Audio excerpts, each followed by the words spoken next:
Happy New Year. We are back.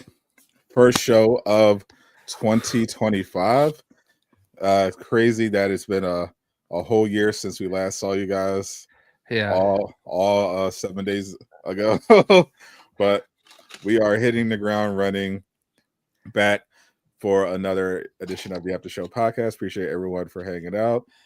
Honestly, not much has been happening outside of well, technically a lot is happening. Not a lot that we typically talk about has been happening outside of some stuff we'll talk about with DC, Marvel Rivals. We'll catch up on the shows we've been watching. But we have breaking news before we get into anything. Breaking news, big story. Jay Shockblast is officially gold rank in Marvel Rivals.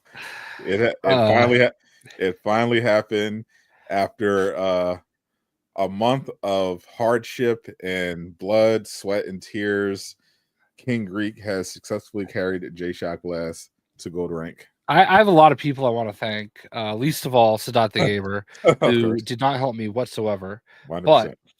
But I do want to say King Greek. You guys need to follow him. He's an awesome creator. He is amazing at this game. So I have his channel. I'm going to put it in chat. You need to make sure you're following him because he spent so much time with me today just making sure I got it. And he's like, no, we're getting it to you. He didn't let me watch the Patriots game, which sucks because they won and I would have just been mad. And I am mad. But I'm happy. but like there are a lot of other people like Peter Odin, Kev in the chat, my guy Otter, Q, Mr. Rage, and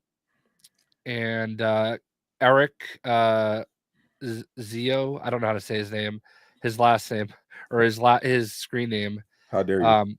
But it's French, so but he's usually in the after show chat all the time. Like, and I don't want to forget anybody, but like today I know Flux helped us, and yeah, man, that was a challenge. I don't love ranked at all. Iron Greek, and you know it, yeah, right. No, what I love about Iron Greek, Nick, is he keeps sending me whispers, and like I thought that like once you like see it, it just goes away, but it lasts for a week. So every time I log in, I feel like I see like him whispering me every single day. So I don't know. I like to feel that way. Makes you feel closer. Huh? Makes you feel closer to him. Yeah, man. I just can't believe I actually managed to do it. So, I believe it because I believe this is how you know. There it is. This how you know it's legitimate.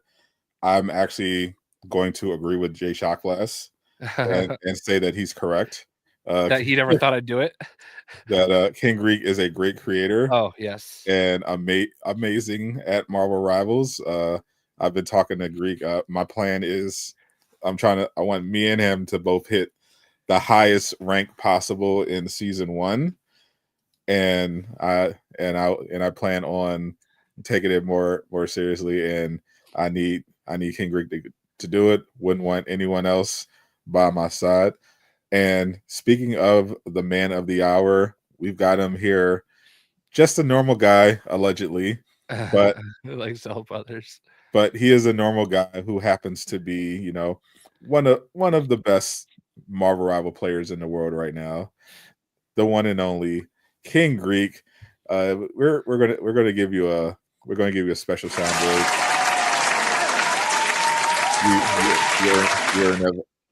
You're in there, buddy. You went through quite. As someone, yeah, it's been a while since I had to play silver and try to get gold. I think, like, funny enough, King Greek was literally there. Obviously, he wasn't helping me when I was solo. When I was trying to hit gold, but he was spectating my matches, and I was literally in live streaming, and he was literally streaming and spectating me trying to hit gold at like 1 o'clock in the morning, and he was there. He was there for my rank up game. I'm platinum now, but I plan on taking it easy until season 1 starts because, quite frankly, solo queuing is a nightmare, and I don't have time for it. But we appreciate Greek nonetheless helping out Jay Shockblast, who desperately wanted that Moon Knight skin. Yes.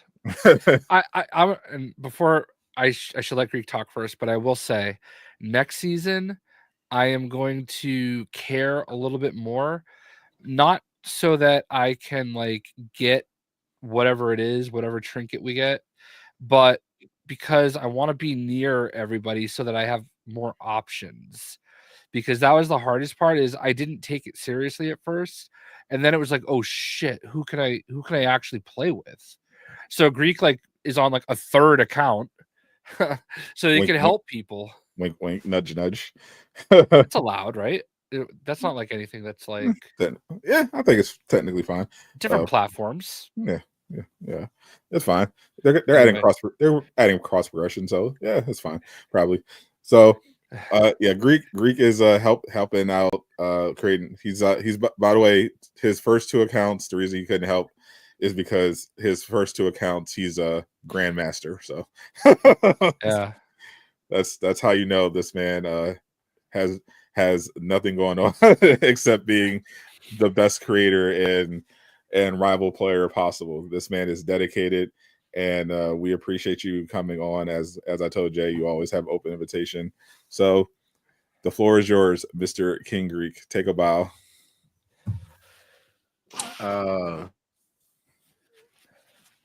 I genuinely don't have anything to say other than the fact that I'm just a guy. No, he's trying to play it cool. I'm just a guy. Like yeah. If you want to know what kind of guy Greek is, check out some of my Marvel Rivals VODs where we're playing rank together. you'll get a better idea. Dude, my favorite part of today is when there was that guy that was playing Adam Warlock in one of our games. That was a woman. That was a woman. Oh, was a woman? I don't know. All right. It was 2 people. Okay. So like I can't hear voice chat because I have it turned off because I could not be bothered. But like the Adam Warlock kept like popping their ult for no reason. And Greek is just like, Warlock, learn how to play the character, and just arguing back and forth. And the person's like, you're gold just like the rest of us. He goes, actually, I have 2 accounts on Grandmaster. I know what I'm talking about. And it was just like I couldn't hear what they were saying. So that's so weird. I had a vision of a Marvel Rivals crash out off on with someone literally saying, you're gold just like the rest of us. Yeah. I literally had a vision of this. I had a prophetic dream of this happening on an alternate account, and it ended up happening with Greek. It could be a coincidence because there are a alarming amount of terrible players in ranks that somehow always end up with your team. Even if I'll tell you this, if there are people who are still stuck in bronze or whatever. It does not get better anytime soon. I decided to do a little push at the end, just solo queuing to see what I could do. I was at gold 1, and I got up to platinum 2 right before my platinum 1 rank up game, and of course went all the way back down to plat 3. And I don't recommend it because honestly, all the problems that you found, trying to play in bronze or even in quick play, are a lot of them are there, and particularly in bronze. Like a lot of them are there in platinum as well. Pretty much almost no one has microphones. They don't respond to any form of voice chat. Text chat. A lot of them have no idea how to play the game. The only thing is that you will almost never run into a scenario where they just drop 4 or 5 DPS lineups. They that's the main difference. They at least understand team composition. They just will probably be bad at whatever the characters they lock, but they understand that team composition is necessary. They can't flex. They're not good at those characters that they do lock onto and won't flex off of, but they at least understand, okay, we need at least 1-2 tanks. We need we need 2 strategists at least. But everything else, the lack of communication, not staying on objective. Literally had a match where in Plat where we had to push the payload. We had pretty much destroyed them in the first round, 3-0. And then, of course, everyone started throwing, and they made a comeback and pushed it into overtime. So I swapped off to Luna Snow so we can get some extra healing, and we're just rolling them, absolutely rolling them up until the first point. And then for some reason, two of the players decide to just run off down the hallway and just start trying to chase kills. And I'm like, get back to the payload. We're in overtime. We have to push the payload as fast as possible. I'm yelling, literally have to yell at one point to get them to come back to the payload. So they finally come back. So we start pushing the payload. We get all the way to the end. Almost no problem. And then right before we hit that checkpoint to tie it, they just inexplicably rush down that corridor in the Clintar base right by the door at the end that leads to the outside to chase Groot for no reason and walk right into an ultimate and get wiped, and we lose because no one was on the payload except me, who then got dived in solo. I'll tell you what ranked has taught me is to be a little bit more patient. Because if you've ever played with me, you know that I'm very goal oriented. Like we have an objective, and I'm like always like trying to be on it and trying to do what we're supposed to do. So I Greek sat me down on his lap before and was like, Jay, son, let me talk to you. Okay. This is what I need from you. All right. I need you to do these things, and we're gonna win.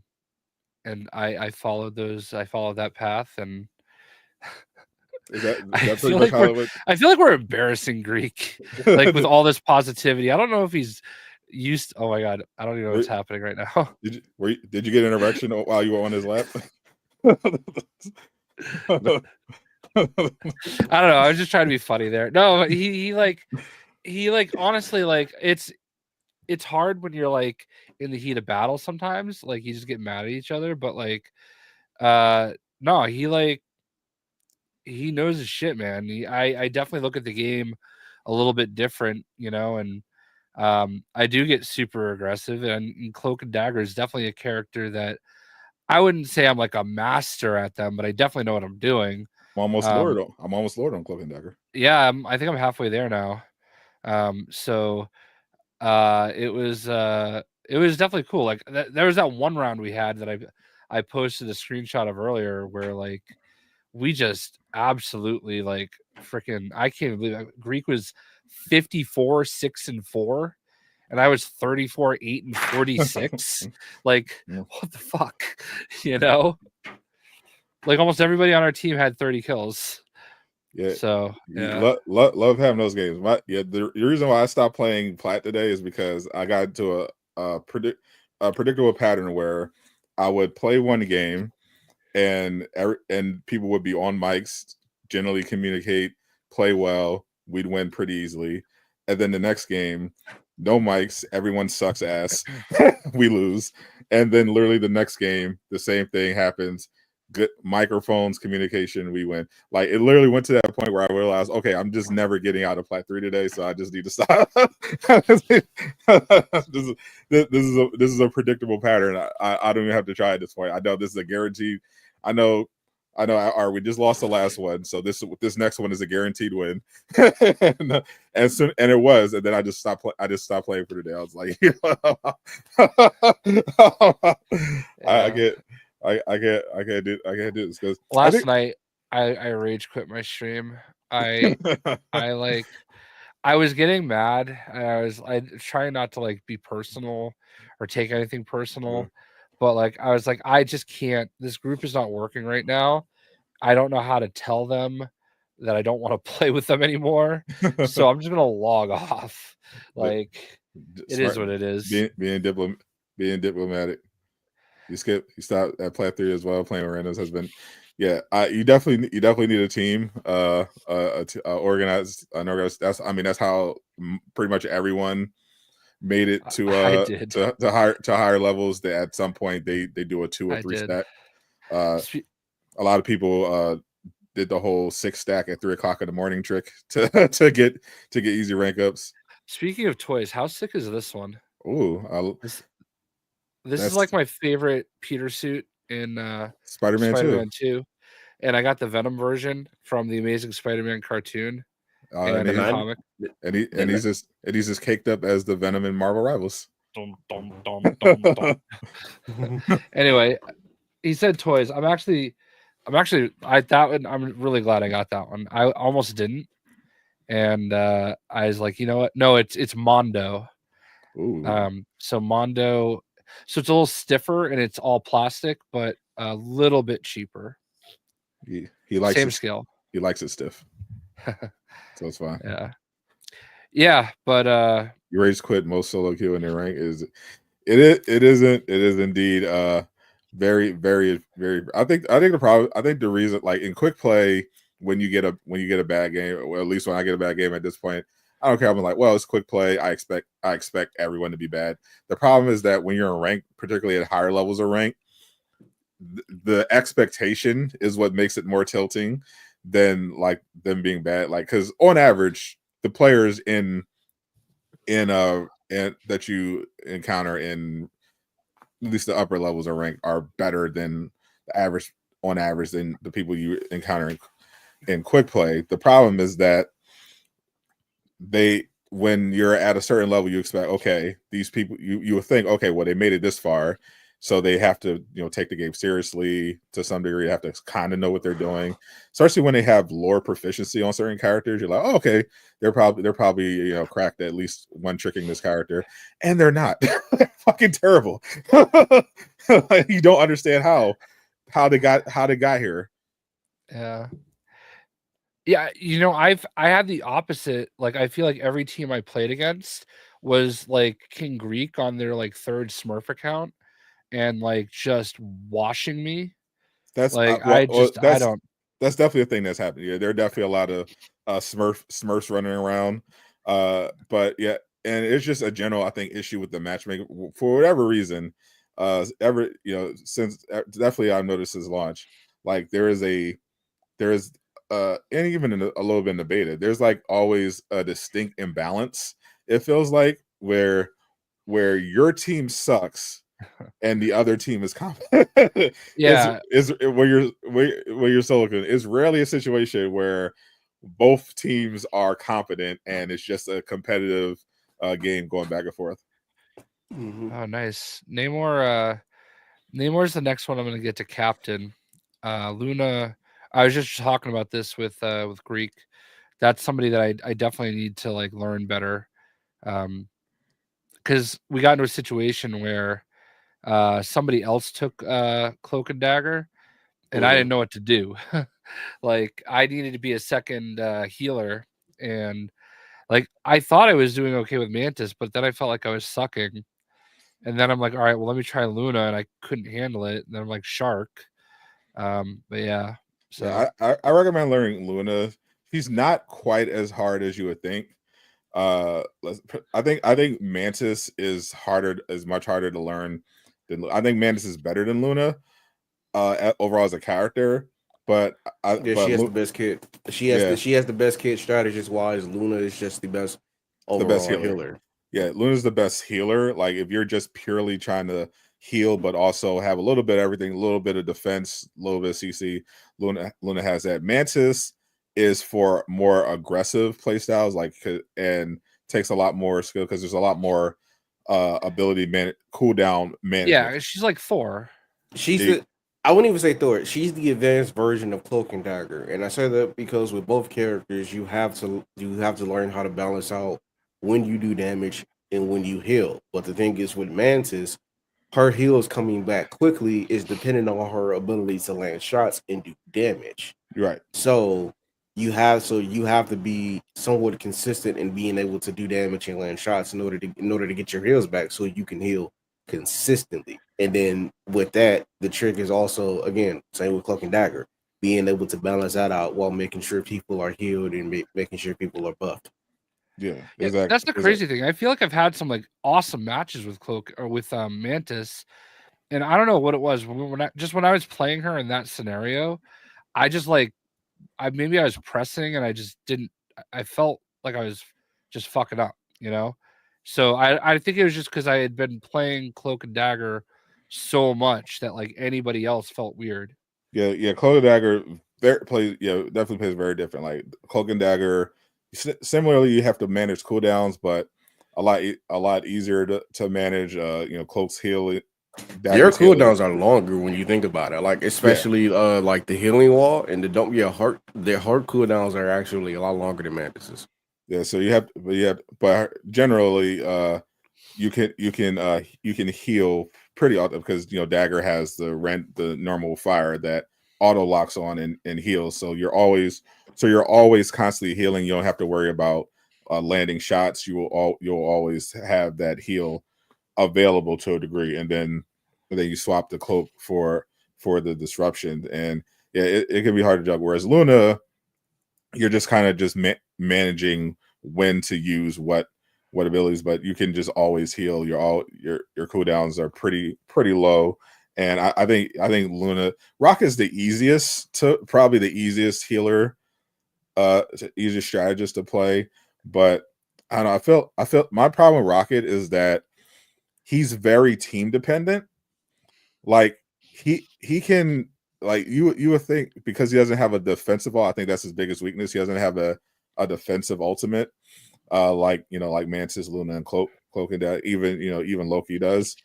So he's kind of like Jeff in that regard, which is why he's like lower tier. But he catches you off guard with just how much he can heal with those orbs. Like I can easily I feel like I'm like sweating sometimes, going crazy on Cloak, constantly managing when to swap, keeping everyone alive. And with Rocket, I'm just like wee and all of a sudden I just have 20,000 heals, but like 3 kills and 1,200 damage. I thought for sure in the beta and the alpha that I would play like Rocket was gonna be one of my mains, but I haven't like really touched him much. But if you have he's very team dependent. Like if your team is lagging, you can like kind of pick up the slack with Cloak and Dagger, Mantis, Luna. But if your team is lacking on Rocket, you lost. Like you can't do it. Like the most annoying thing of a Rocket, which is something that I think every Rocket player can attest to, is when you're randomly queuing and you pick Rocket and the random picks Punisher. Yeah, they never use the fucking infinite ammo.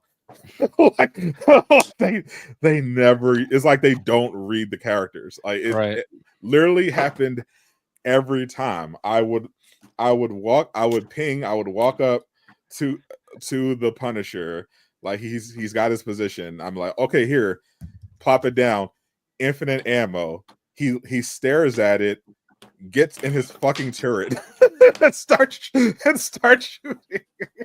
every time. I'm like, what are you doing? Yeah, there are just some characters that I don't really respect people that play those characters. I just feel like, and I as much as I like to make jokes about Squirrel Girl, I've gone up against a lot of Squirrel Girls lately, and I never realized how cheap she is.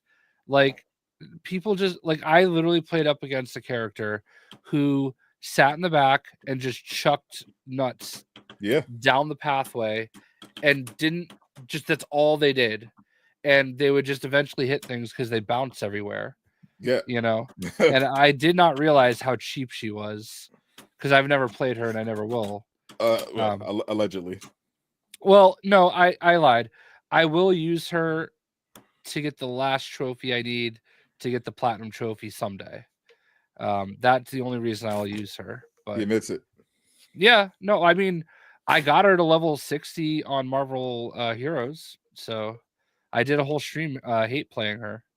That Spider-Man really had a small PP, bro. I thought he was in esports. Yeah, the Spider-Mans are weird because they'll like just hunt you down. Like Spider-Mans and Black Panthers, like all they do is like go off to the side and Yep, they that's don't their really job. contribute.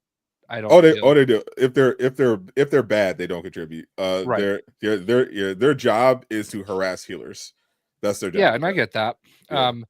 But like I don't know, like we've got a guy that plays with us as Spider-Man, and I like at first I was like, I don't love playing with Spider-Mans because like they are very much 99% of them are terrible. and they're almost unanimously lone wolves, you know. Yeah. But like him, he goes out there and he just murders everybody. So I'm like, all right, whatever. Yeah. Yeah. When you have a great Spider-Man team, you love it. But 9 times out of 10, you do not have a great Spider-Man on your team, and they just do nothing. Like I've watched King TDB a bit, and he plays a lot of Black Panther, and like I haven't really played Black Panther yet, and I feel like he plays them the right way, you know. Like oh yeah. I think Black Panther, he plays really good. Spider-Man's cool. I think Black Panther is much better than Spider-Man. Yeah. Like I think they're both similarly hard to learn in terms of their combos. Spider-Man just has better mobility, but I think it's worth, if you're going to learn either one, I think it's worth learning Panther more because I feel like there's much more upside with Panther. Like I see not only do Panthers have the coolest clips, but they can literally just wipe a team if they get everything rolling. Whereas Spider-Man has to do like the perfect or choreograph combo after hiding in the shadows just to kill one person. Yeah. And then immediately run away. Yeah, we ran up against a Moon Knight earlier that I thought was just like not really a good teammate. He just like was hiding and waiting and like would just take a little pot shot and then just hide again and then he would just like out of nowhere would drop his ult. So it's like sometimes you see people get a lot of kills and that doesn't mean you're good. Like that just means you're lucky, you know? I don't know. Well, I feel like if they're getting kills and they're not constantly dying, like I'm fine with that. Like especially a Moon Knight player, like Moon Knight is very squishy. He's very susceptible to dive. So if I'm playing with a Moon Knight and he's not dying, he's just sneaking around, hitting off angles, and just taking advantage of enemies grouping up and making big plays. I'm okay with that. My problem is when I look up at the Moon Knight and he's like 2 and 15. Yeah. And I'm like, okay, it might be time to swap, bro. Yeah. It might not be for you. What happened to all the Black Widow? Yeah, people actually got. It's so funny that when that Black Widow trailer dropped, people were literally complaining, saying Black Widow should be banned and nerf Black Widow, and I'm like, let's wait. Remember, these trailers are meant to make them look good. Let's actually wait until we see them in like an actual match. And now, like, Black Widow is unanimously considered like the worst character in the entire game. There's no team captain for Black Widow. There's no one who's like, oh, actually, this is the way you play. No, Black Widow is who you think she is. She's a worse Hawkeye. That's literally what she is. She has all of Hawkeye's weaknesses and is just worse. her main weapon is not infinite in ammo, and it can't one shot. So otherwise, same weaknesses, and she also can't deflect projectiles. I actually have gotten pretty decent. I'm still practicing my Hawkeye, but I've gotten fairly decent at like pinging away projectiles when I get to duels. I just gotta hit shots more consistently, but Black Widow can't do that. Gabe definitely be on crash out. Yeah. Multiplayer games can bring it out of you. It can definitely PvP games in particular. I think what's more frustrating is when is the team component. Like if it's a 1v1 fighting game or something or anything where it's like you're 100% in control, you can accept that, okay, skill issue, I need to get better. But it's more frustrating when you know you have to rely on other people and those other people Brain dead. are letting you down. That makes it so infuriating. And Marvel Rivals in particular, because it's a 6v6 PvP game, it requires so much coordination. Like if even one person is off, it can ruin the entire game. And that's hard. If you're new to the scene, it can be hard to adjust to because it's very, very annoying for me. I know I usually play, a lot of as a former Avengers creators, I play, we played Avengers, which is, a PvP game. So even if your team is ass, like you can still solo. It's fine. You can still complete the missions if you have the right builds. Helldivers 2, cooperative game. You don't need to have good team. You don't need necessarily have good teammates. They also have a kick feature, but you can you can solo these missions. But with Rivals, it's like no, you gotta communicate. You gotta trust strangers, and often they do not cooperate. They're not done to cooperate. Yeah, I'm glad. I think it's for the best I'm not in voice chat, except with like people that I'm playing with, like on Discord, because oh yeah, it would get bad. I actually left messages for people today. We played with like in game chat. We played with like they auto locked. It was ranked. We needed 2 extras. It was 4 of us. They auto locked Hela and Thor, and they were Good combo, trash. of course. They were trash. They were so bad. And I actually left like a message. Hela and Thor suck. Yeah, one of the best combos in the game, but it requires the Hela player to actually be good. They were so bad. I would like Colin was there. I was like, I was so annoyed at how like dumb these people were, because like we were actually like the 4 of us that were together was me, Greek, Kev, and Pewter, right? And we were doing good. I thought the 4 of us. We just needed 2 decent people with us, and these 2, it's like they were on walkabout, like they were playing for the first time. I was like, what the fuck are you doing? Yeah, you'll run into that a lot.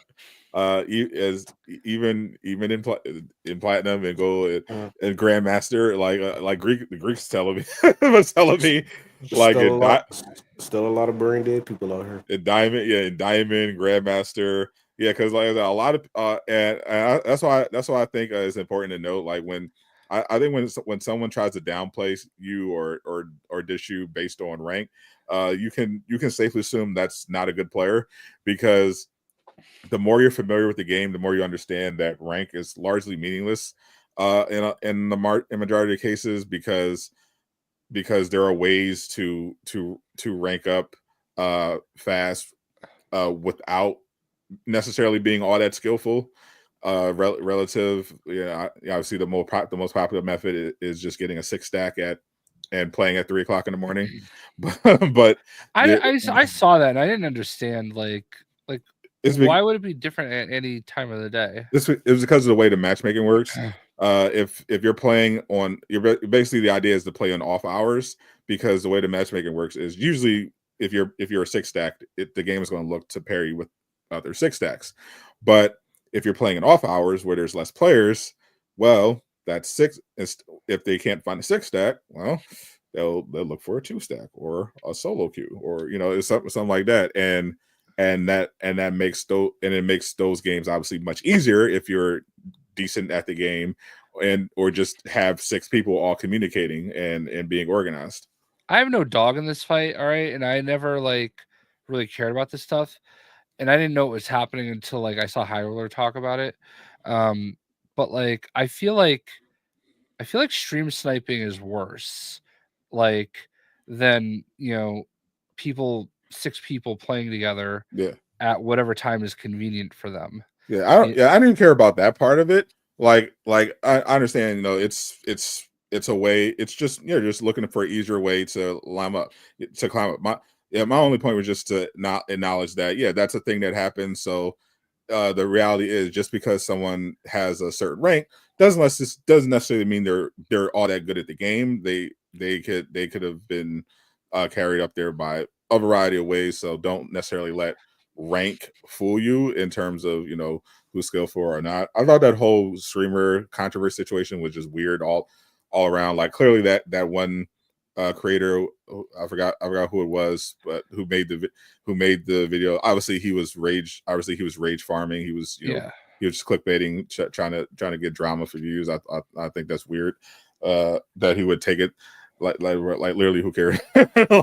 That's my thing. Like I get it. Like I want to, whenever I play, I try to play with 6 people, like why wouldn't I want to play with other friends instead of random people that aren't talking? You know what I mean? Like, yeah, like it's competitive. Like, why wouldn't you want to have a team full of people that right? Yeah, all the best people are playing with teams. That's perfectly fine. Wolverine can solo tanks. Assuming you master the way the Pharaoh leap, which has a pretty janky hitbox, but if you can master that and consistently angle it so that you're tackling the enemy tank directly into your own team, and then assuming that your own team knows what they're doing and actually shoots the tank, and you have healers on standby to keep you alive. Yeah, Wolverine absolutely can solo everyone. Assuming he has his all, you can make some big Wolverine plays. The problem is that Wolverine, and this is why even though people are changing their view of Wolverine, my criticisms of the character remain, because they're still true. Like, if Wolverine is not in that specific role of tank capturing, he's completely useless in any other way. Like, that's all he can do: capture, dive them into the team, and even that, because of how janky the Pharaoh leap is, a lot of times you just miss. But if you're trying to do that with randoms, you're not going to have a good day on Wolverine, because what'll happen is you'll expertly camp out, hiding, like Wolverine typically does, hiding, and because he can't heal from damage very well, and you perfectly pounce and tackle them into your team. What'll often happen in lower elos is that they'll just stare at the tank and not, so you have to eliminate him yourself, and with no heals, if I might add. With no heals. Sit there. We'll just sit there. So you have to watch him die. So you have to hope the enemy team just sits there and does nothing, because if they're paying attention while you're trying to slice up their tank, they're going to shoot you. Yeah. So it definitely comes out, because on his own, Wolverine, he can't. If you're trying to use Wolverine like Spider-Man or Panther or even Iron Fist, you're not going to have a good day, because what's going to happen is you're going to try to dive backline, and it's going to take 10 minutes for Wolverine to do any damage to them. I found that out the hard way, man. Like that's like, out of all my streams, that's the one that I took down, because I was raging so hard, because my only experience with Wolverine at that point was watching Caboose play, and Caboose is like a high level Wolverine player, so he makes everything look so easy. Because he's also playing with good people. Right. No, I'm sure that's the case too.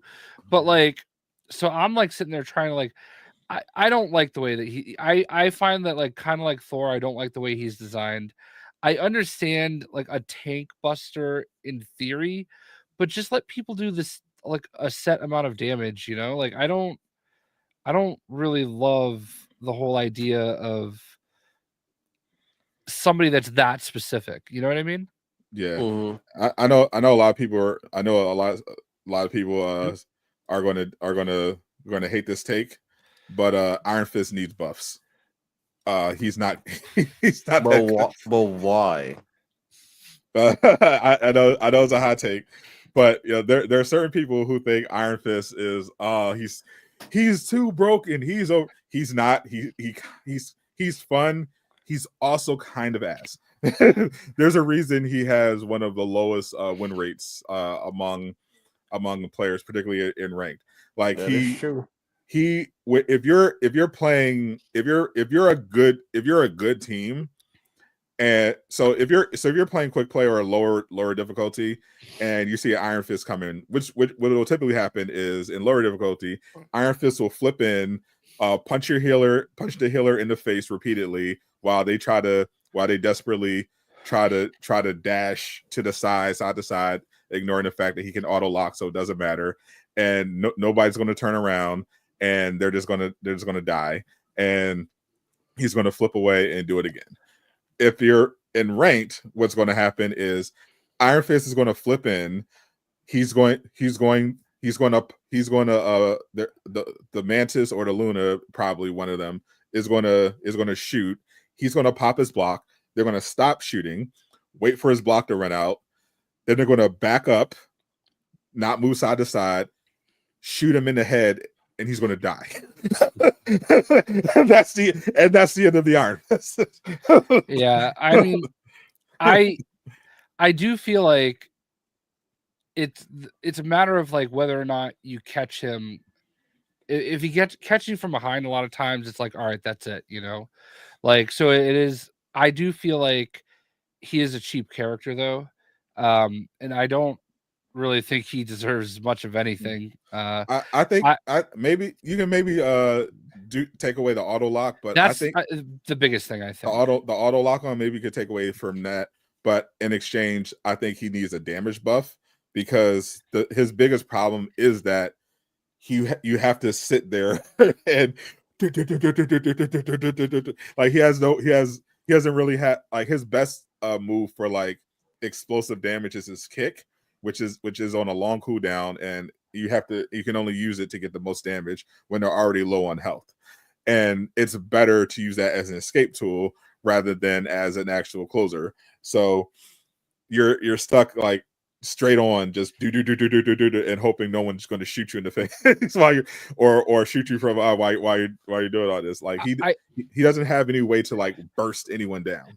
I think it's somebody that like, you know, obviously everybody knows my love of Thor, you know. Of course. I think like the hardest part for me is that he gets this auto lock when Thor has these tiny like dwarf arms, you know? Like I'm not advocating for Thor to have an auto lock, but I feel like if someone like Iron Fist has one, Thor, who has the least range out of anybody in the game, I feel like he should have one, you know? Like I think Thor should have more of a swing radius more than anything. Like I feel like there's a move that I think he had in Avengers that was more aesthetic, that after you like swung the hammer a few times, it twirled around him.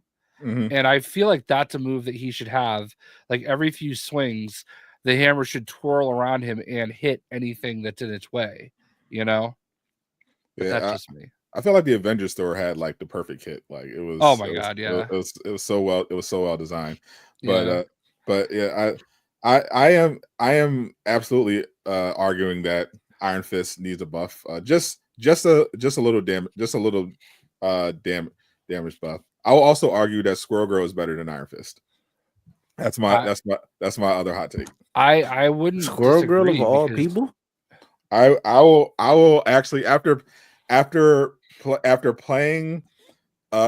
playing both characters and watching high level players attempt to play both characters, I'm walking away with the conclusion that Squirrel Girl is better. Iron Fist has the better ultimate, but I think Squirrel Girl contributes more to winning and is just overall a better character. Like Iron Fist is a dive character who's not that good at diving in the current meta if you're playing against anyone that's competent. Whereas Squirrel Girl gets tremendous value, particularly against dive characters like Iron Fist, by just sitting back in the back line or on off angles and just throwing nuts at people. Like I've seen Squirrel, and personally I've done it myself, absolutely delete Wolverine, Thor, Iron Fist, Black Panther just coming at me by just throwing the giant nut and locking them into place and then just pinging them in the head and they just explode. Like it's crazy. You like Girl. Like you would think, like we see Squirrel go, oh, that's a meme, whatever. But then, like eventually, you start seeing, like, wait a minute, Squirrel Girl, nuts keep flying by your head. You're like, what the fuck? One of them like catch you out of nobody turns to look. Nobody turns to look and break it.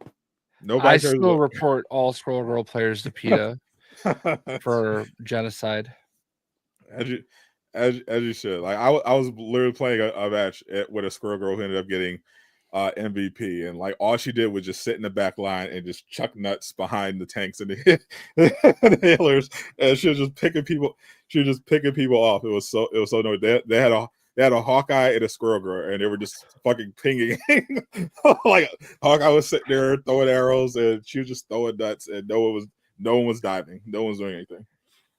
I have a confession. Right as the show started, I took NyQuil, so it might be kicking in. Nice. You're pretty every Squirrel you see. Yes. You know what's annoying is I've got this long running, like you guys kind of know a little bit about it, but like this goes back like almost a decade at this point. Like I have this long standing like joke with Squirrel Girl. And it's annoying to me that like the people that get it and communicate with me on it, and then the people that don't, that just interject, and I'm like, just leave me alone, okay? It's a bit, all right. I think the character's stupid, but it's a bit, all right. Yeah, like I think it's a really dumb character, but it's a bit. And but he loves her. He's got his body pillow already. She's literally created as a joke, as part of the Great Lake Avengers with like Mr. Immortal, who actually I think is that guy that was in She-Hulk. She-Hulk. Yeah, he was. Yeah, like and Big Bertha or something like that. I don't remember. There's like Squirrel Girl, thanks to my rival, Squirrel Girl is more popular than she's ever been. For probably for reasons the creators didn't originally attend. Yeah. I will say that if I was that new lunar skin is pretty cool. They did a good job with that. Very cool. I just love those styles. Like anything that looks like it's out of Ghost of Tsushima is going to be a win for me. You know what I mean? 100%. I'm absolutely looking forward to all the new skins they're going to be adding. They like obviously there are people who love MCU stuff, but I've been loving like the comic and like kind of the original stuff as well. I know with Avengers we were like begging them, please for the love of God stick to comic accurate and MCU skins, because we're like we don't trust you to cook, but with Rivals I trust them to cook. let me just say something. It's going to be a Stellar Blade kind of week, and that's all I'm going to say. The Gooners are coming out this week. Oh, the Gooners are good. They're already like I saw. So obviously we know the Fantastic Four trailer is coming tomorrow. They officially revealed it, and already just people looking at the innocent picture of Susan petting Herbie. Already I'm seeing people just acting up in the comments over Invisible Woman. Oh, it's gonna be insane, bro. Yeah, Jay's absolutely right. It's going to be a crazy Rule 34 week. Yeah, I'm annoyed because like I've already seen. I'm telling your girlfriend how. It's annoying because I've already seen stuff on Twitter that shouldn't be there, and just knowing that like we're in this group that like has this really great opportunity and gets to do these cool things, and like the one rule is just shut your fucking mouth. Yes, People can't do it, man, and you're of gonna course not. ruin it for everybody. And it's like, like I'm not gonna pretend I haven't like had a conversation with somebody that's not like in it, but like, you know who to trust, and it's like, come on, play it cool, man. Just keep it under wraps for a couple days. I don't play any games, particularly because I have like nothing to gain. Right. I'm just, like, if someone, if a brand or a creator or anyone tells me something, it's like, hey, this is secret. It's a secret. It's not getting out anywhere. Dude, I'm going on 13 months about knowing about a game that hasn't been announced yet, and it drives me crazy. But like, like what good is it for me to like start talking Exactly. about it, get a couple I, views, and I'm then on. burn Yeah, a exactly. contract? I'm on a year and a half of not talking about a game that got canceled. like no, that no one ever, and no one else I knows it got canceled. Yeah, and I've never said a word.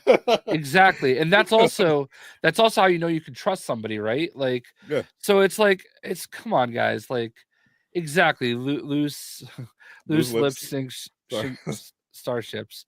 I So will not spill a game. to, I will never say a word unless I will never talk about it unless somebody who worked on the project literally comes out and says, "Hey, this is the thing that we were doing that is not happening." I am a vault of secrets. I would I never, like, especially when you're working with brands like I feels like it's a situation where people are kind of like new to the whole thing, and they're just looking for any clout they can get. And I'm someone who's not seeking clout. I'm just seeking relationships, connections. I'm not gonna risk anything. And I do think they probably need to kind of evaluate who they let get access to certain information, which is probably going to be would be a hot take in the chat, but I think it's true. Speaking of hot and takes, we have see, I was gonna set up. I was gonna set it up as, speaking of gooners. I do the setups and transitions here, Right. not you, Mr. Blast. We've got but we do have the King Gooner himself, Mr. Tier 3 sub, High Ruler. Absolute ropes this week. That's all I can say. Just ropes. What's going on, guys? How's it going? What's up, Mr. Ruler? I mean, we couldn't have a Marvel Rivals themed podcast where we talk about the Fantastic Four without our own Ben Grimm here. Well, I was summoned. I heard some Gooner talk, and I figured there's a perfect opportunity for me to jump in. So Yeah. I think it's safe to assume that the character design team of Marvel Rivals are horny, just horny. kind of are. I guess the kids would technically call it based. True. Yeah. I would now that High Ruler is here, I want to take an opportunity again to thank King Greek for getting me to gold 3, and thank High Ruler for absolutely fucking nothing. I motivated you mentally. Yeah. Yeah, High Ruler is part of the PC Master Race, so Contributed absolutely nothing. he did nothing whatsoever. It's true. It's only Lejeune and I on our island, and that's it. It's just the two of us. Yeah, I will say I do love the clip that you posted, where we were playing and somebody asked about roll queue. Like I honestly, baby. I was on a heater at that point, like in the stream. Like I was just like annoyed, and like somebody was like, "Oh, what do you think about roll queue?" I'm like, I don't need roll queue. I just need IQ. Like, have a brain, So yeah, that was a good but he clip. caught it and made a clip of it, so I love it. I think that's one of my that might be my favorite J Shot class quote of 2025. There you go. Well, it was 2024, so well, even better.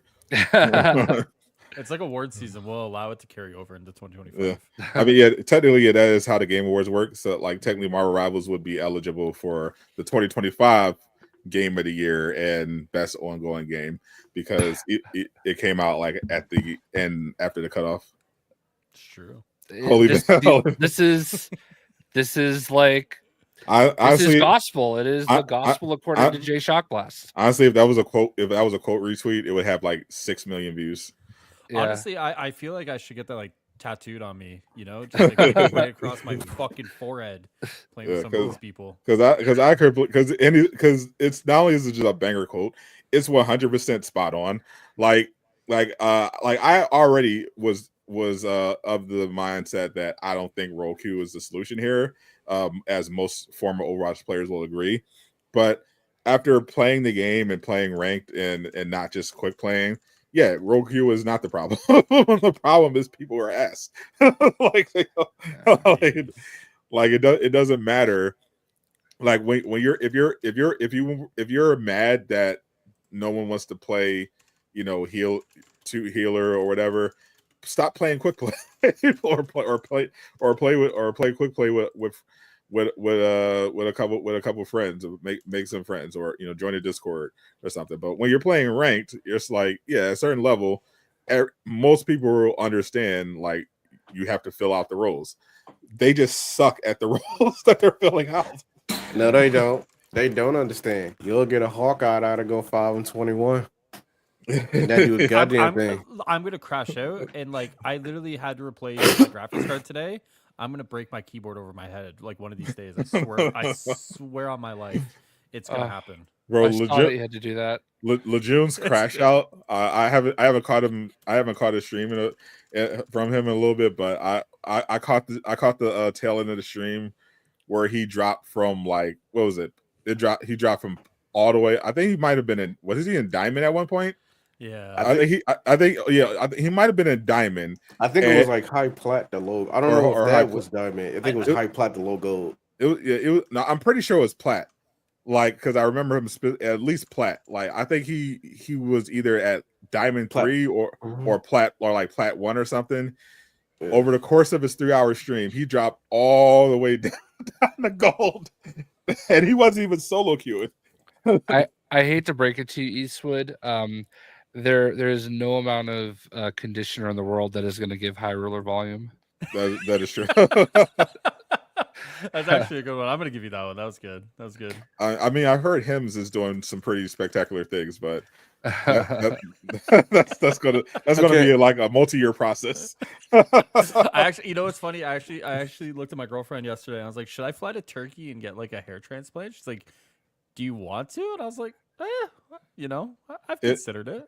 If you do get a hair transplant, it has to be like the blackest hair. Like I'm talking about. Are you talking like sharp, the stereotypical? Okay. Sharp, shape up, 360 waves, tapered fade. You know what? I'm gonna give them like every black character from like a PlayStation game. Be like, give me that hair, bro. Like I want that one. I want the Miles Morales in Spider-Man Miles Morales, not Spider-Man 2. The Spider-Man Miles Morales after Peter leaves. That's the one. Okay, question. Everyone sees the front top of Hyrule's hair, right? Does this not look like Kraglin from Guardians to anybody else? That's fucking crazy, bro. Is that? I don't know who that is. The Kraglin. Yeah, Yondu's best friend. The one that got the fan after he got Kraglin. Sean Gunn. Yeah, Sean Gunn. Yeah, the front part reminds me of the fin. I don't see it. That's crazy. This guy who is on a genetic deficiency, Tate. What's that guy? Andrew Tate. Did you see the picture of him that just came out? Did he undergo a radical transformation? Is he actually transitioning? Hold on. This is a picture that dropped. I think he just got like released from jail or something. And the hair transplant thing made me think about it. Oh my god. Oh Lord. He looks like Gollum. that is the man's man right there, right? Oh, actually, that's the quote. Andrew Tate looks like he found the ring and is on his way to becoming Gollum. Jesus. That's the first thing I thought. He looks Yeah. literally looks like Gollum. Holy shit. Yeah, I saw that popped up in my feed today, and yeah, that's crazy. Ooh, that a banger tweet, but, but holy, is this your king? Right? That's kind of yeah. Ooh. So, but all the hair transplant talk made me think of that. So that's what you could come back looking like, High Roller. Honestly, some people would definitely say looks that's way an better. improvement. So yeah, I would disagree. I think Hyro's hair looks way better than that. I Yeah, appreciate it. Yeah, that might be the nicest thing said to me on this podcast. Not even close. We just, but let's not get carried away. yeah. How much would Yeah. that even cost? I feel like that's the real question. A hair transplant? Yeah. It's like a Hyroller- couple thousand. Hyroller looks nothing like prison Tate. He actually looks like a mix between Anthony Fantano. I was gonna say Pitbull and Jim Norton. Oh, Okay. that's a very interesting one. Yeah, I mean, listen, I'm cool with it. If you're for my NBA heads, Carlos Arroyo. That's a bit older. that's definitely a more insider, but I don't mind ever getting compared to Mr. Worldwide himself, so I'm cool with it. I'll take my wins where I can get them. yeah, just get some shades. No one could tell the difference. There you go. Exactly. I don't make fun of like balding people because I'm not really balding. I mean, Yeah. my hair is definitely thinner than it was when I was like 34. But like when we were living in Florida, my brother and I were at like a Whataburger, and however my hair was done, it looked like I had like a little bit of a bald spot coming in, and you could see it in like the security TV, and like he started making fun of it, and now my brother has a giant bald spot coming in. Oh no. And I feel like it's just and I have not actually like gotten that bad. So I fear the day I would ever go bald. Firstly, I don't think it's happening. I still have an obnoxious amount of hair. my dad and his father did not like they did not have really any bald spots or anything, but my mom's dad did. My mom's dad was definitely went bald, but my uncle, my mom's brother, he's got like long hair and like it's so I don't know. My mom's brother, he went bald, but he just had a little bit of hair in the back, and it was just a ponytail. But other than that, he was just bald. He would like apply like aloe vera. Tell me to use aloe vera to keep my hair growing strong. My actual dad, I think he just keeps his hair short intentionally. I think it used to be much longer back when he was a radical in the 70s. Now he's mellowed out, started working for the man, and he kept it low. That aloe vera thing made me think of something from growing up. My dad used to say about burned hot dogs. He's like, "Oh, to put hair on your chest." So I would never eat burned hot dogs because I didn't want hair on my chest. Like I literally grew up thinking that. So I kind of just never wanted hair on my chest, but I didn't like hate it either. Like I felt like as a man you need a little bit of hair on your chest. Like I never wanted to be like a wolf man. Yeah. But I also just didn't want it to just like be smooth. Like I didn't want to feel like a baby. Like I feel like I feel like I had like the perfect mix. Like it's there, but it's not like obnoxious. Yeah, I did not intend to get into chest hair talk. I mean, this is what they pay us the big bucks for. Exactly. We're in the conversation. That's right. That is it's not just Marvel Rivals month. It is the last month. Now it's the last month for Suicide Squad. It's the launch of Spider-Man 2 on PC. It's some stuff going on. Yeah. Yeah. They said wait, Spider-Man 2 comes out on PC this month. Yeah, it's PC. It's soon actually. So look out for those mods. Holy. Speaking of gooning, holy. Though, I'm literally gonna be fighting like Carnage this month. Let's go. yeah, literally. There, like I saw the I did a video about the multiplayer mod that these guys put together for Spider-Man 2018. I think they said they can get up to 16 players. That's With their insane. Jesus. with their current mod. But they mainly showcased I think 3. It was like 2 to 3. And I asked about it. They said it's the performance wise, it's still, it can still handle it, but it gets a little spooky. But they mostly showcase 2-3 players. Like you can just run around, swing around with Miles, Peter, Gwen, Venom. They got, I gotta look that up. It's pretty, yeah. It's a pretty dope mod. I did a video breaking down the trailer. Very, very impressive stuff, and that's just working off of Spider-Man 2018. They're still doing that. Like when they get their hands on the Spider-Man 2 build, oh, bro, Yeah, that's crazy. that's going to get insane because now they'll actually have symbiote assets to work with to actually just make it more compelling. Like they'll legitimately will be able to just make the Carnage DLC themselves. It's gonna be wild. Not as much hype for Suicide Squad, but that final update is coming in January.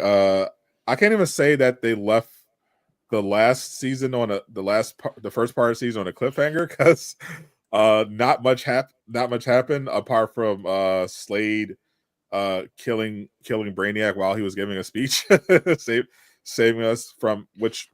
To be fair, made it the most efficient boss fight added to the game so far. Like if you actually want to farm the boss fights, that's the one to do it because the other ones take way too fucking long. These you do 2 easy missions, you run in to the Brainiac area, you do like it was like 3 rotations of just mob enemies, easy, especially on Deathstroke. And you're done. Like rinse and repeat. Easiest farm. Yeah, but it's disappointing. Like just kind of looking at I can only imagine the dent in Hyruler's head from the head. So that's an insane chat message. I'm totally derailed. Never mind. I'm just gonna shut up. That's crazy. Man. Yeah. I have no expectations. Obviously the last update, they confirmed in the previous update that offline mode, they added that in part 1. Part 2, I think they're supposed to add more, a little more stuff, but they kind of just have to add the rest of the story because like the story didn't really advance. Like the part 1 was like, okay, we're trying to find and meet up with Deathstroke, and then it just ends with you meeting up with Deathstroke, and then he just kills Brainiac. So we have to finish it off by, I think there's just going to be one more Brainiac we have to take out, and then we have to rescue the rest of the Justice League, and then that's just it. That's the end of the game.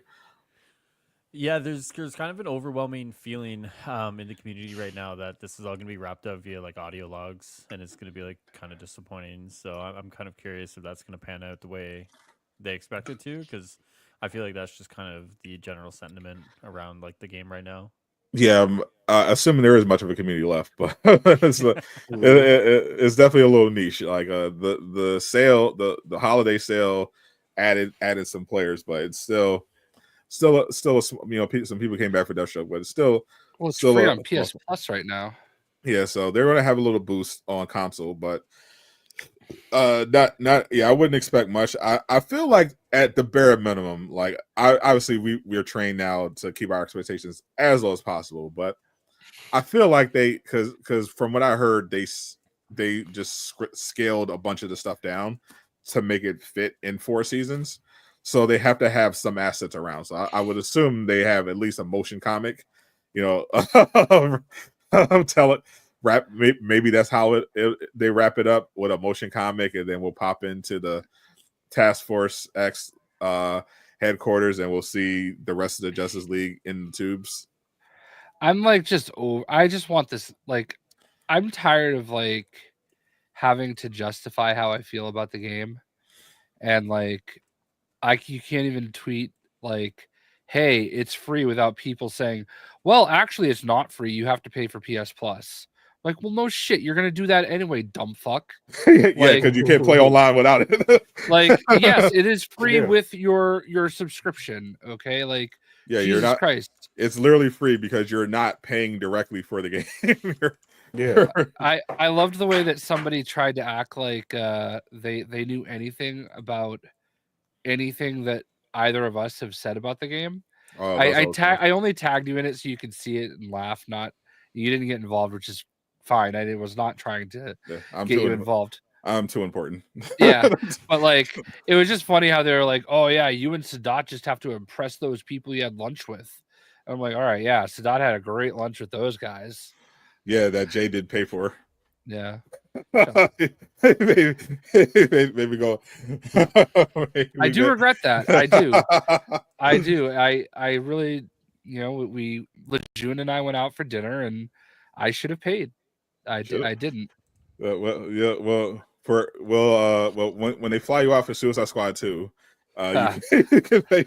You can pay for. Yeah, I don't know. I always feel like every trip I go on, I feel like is my last one. So they love the one thing Jay has mastered is people, and that's kind of what all these opportunities come down to, who you know. So if you're not an asshole and, and people know you and like you, you're gonna be there. But I just want to go to one more WWE Community Day. Yeah. Like that's it. I'll just be happy. Yeah. Like unfortunately, I've never been. I can confirm I've never had lunch with anyone at WB or Rocksteady in any capacity.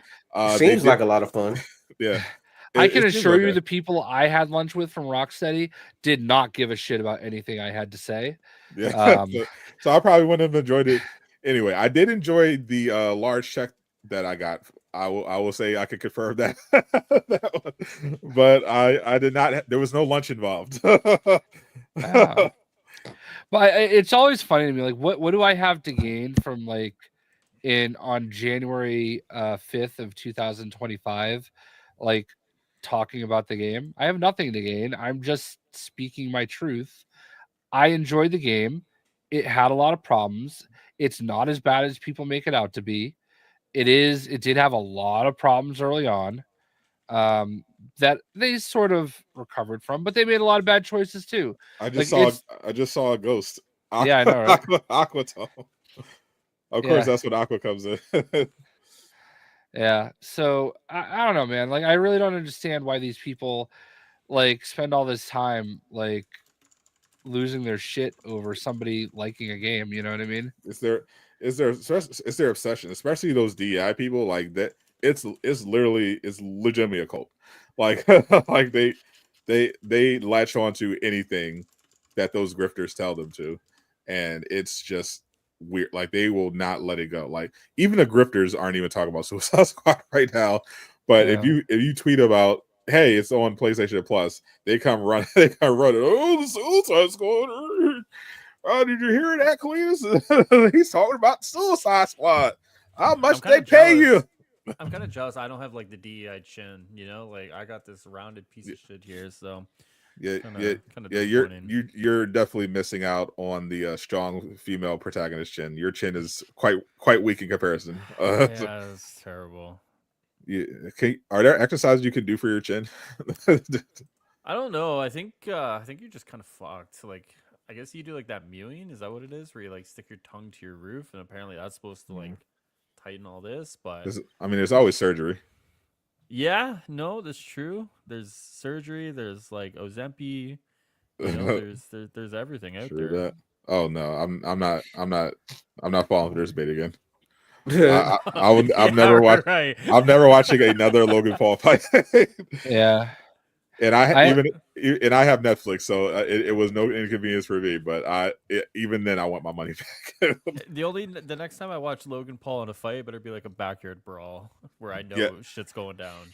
Yeah, I want it better be grainy security cameras footage. To be fair, High Roller, it's probably going to be a much less fake fight than the ones he does on pay-per-view. It'll probably be Monday Night Raw. Yeah, true. much less that's fake probably of a fight. Although that was Jake last time. But yeah. Is it Logan fighting Connor? I hope he knocks the fuck out of him, but he won't. He's just there for the paycheck. I mean, he played Conor McGregor, right? Right. Yeah. He's kind of washed. I'm not gonna lie, like the past few times I've seen Conor, like I've seen him kind of okay. And then the other few times it looked like he was definitely on something or off a bender. I don't know if Conor's gonna be okay in this fight. I haven't followed him. Last I heard was that he was like accused of some pretty serious charges involving assault. Oh, you got a lawsuit of a woman. Yeah. Yeah. So I guess he really is looking for a payday to just to smooth things over. Yeah, he hasn't fought in a while. Yeah, I think he will actually lose the fight. Yeah, he like started believing his own hype and then fell out. Yeah, I don't know how they're going to script it, but I would not be surprised if the script ends with McGregor getting knocked out. Yeah, and walk writers and these lazy writers. I mean, he's going to walk away with a lot of money, so it doesn't matter if he accepts the fight. You know what? I'm gonna put an open thing out there. Someone can knock me out for $10 million live, anywhere, anytime. 10 million has to be put in my bank account beforehand. And that's you'll just take the punch. 100%. Like from anyone, anybody, anywhere, anytime. Mike Tyson. So you'll take a punch for Mike Tyson for 10 million. 100%. 10 million? Yeah, of course. Ooh, and honestly, that's probably better than the shit that we watch between Jake Paul and Mike Tyson. I don't know. Like I don't know if I would take a punch for Mike Tyson because I want to be alive to spend the 10 million. This is like 50-year-old Mike Tyson with his 50-year-old Mike Tyson could still kill you. This is still Mike Tyson. This is the exception to that rule, sir. I saw him training, but obviously he scaled it down for the script. But but when he was actually training, I saw him hitting the bag. I'm not taking that punch for any amount of money. Yeah, he want to hit me. He's gonna have to earn it. I'm running. I'm not taking that punch dead on. He's hitting my arm. He's not hitting me in the face. I'm going Philly shell immediately. Like, nope, you're not hitting me. You're not hitting me that shit. 53 years old, still strong enough to give you a 10-year concussion. Whatever. Yeah, I don't know if a concussion, possibly a broken jaw and neck is worth 10 mil. I'll you know what? Talk to me when I have $10 million and you don't. I mean, I hope I can. I don't know if you'll be. I don't know. I guess what they do say that when you're in a coma, the patient can I can hear you. Yeah. They can't respond, but they encourage you to talk to them. Just know somewhere in there, I'll be listening. Yeah, you'll hear me. I told you should have took that money, motherfucker. I mean, one sec, guys. Sorry, I gotta deal with. Deal with your dog. Build up those lats. You take a punch from Paul, for Tyson. Yeah, I'd be much more comfortable taking that punch. The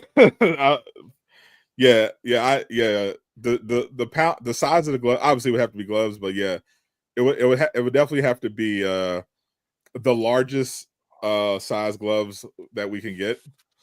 Here's what I'm excited for tomorrow night: WWE on Netflix. Oh yeah, so I see the ads for that. I heard The Rock is coming back. Tomorrow is going to be probably one of the biggest nights in wrestling history. Greek. We have eyewitness testimony that you don't hear anything in a coma. But how would you know, Eastwood? Maybe you forgot. You were in a coma after all. Maybe you heard all sorts of stuff and you had like this whole adventure and then you just forgot when you woke up. It's possible. You never know. Oklahoma's mysterious.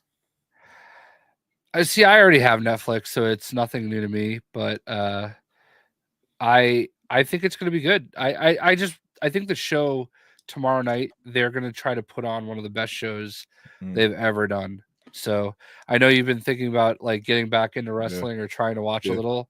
Yeah, it might just be good to go in cold turkey tomorrow. I might be a little busy, but I'll try to watch the replay. Like I kept it up there, but honestly, the most exciting thing that I saw advertised on Netflix, more so than Raw, was the official anime adaptation of Sakamoto Days is premiering next week, January 11th, and I cannot fucking wait to watch it.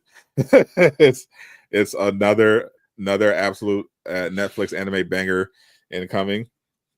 Also, before we went live, I was watching that new Netflix movie, Carry On. It's supposed to be like their Die Hard Christmas movie, even though Die Hard is literally not a Christmas movie. But they wanted to do like a Christmas movie in the style of Die Hard. I saw a pitch meeting about it, and I was like, you know what?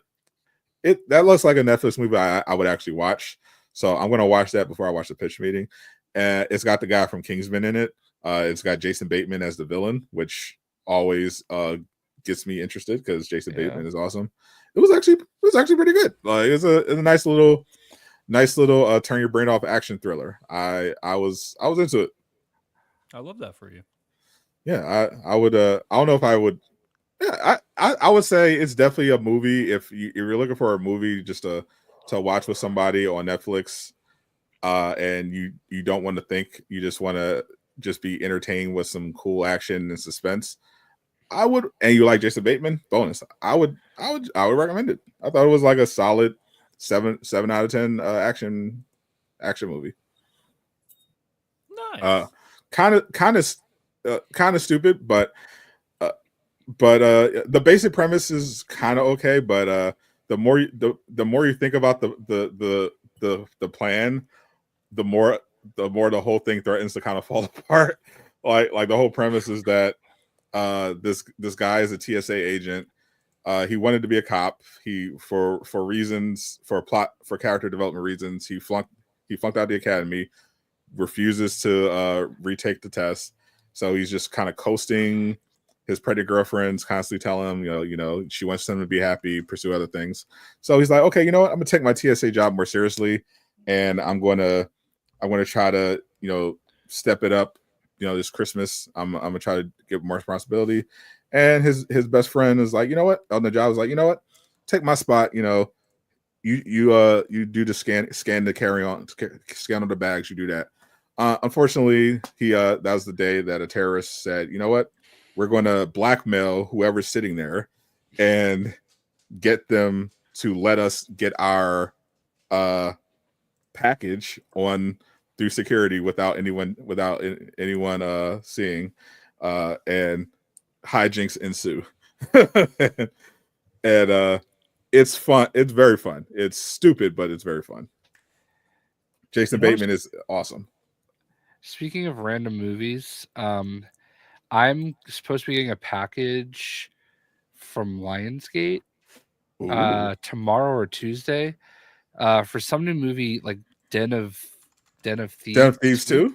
Yeah, with O'Shea Jackson and Kid. Gerard Butler. That looks really good. Yeah, that movie looks pretty good. I've seen that. I've seen the advertisement of it on YouTube. Like every time I hop on YouTube on my TV, I see the ad. I've never actually watched the ad. I have no idea what the fucking movie is I don't about. either.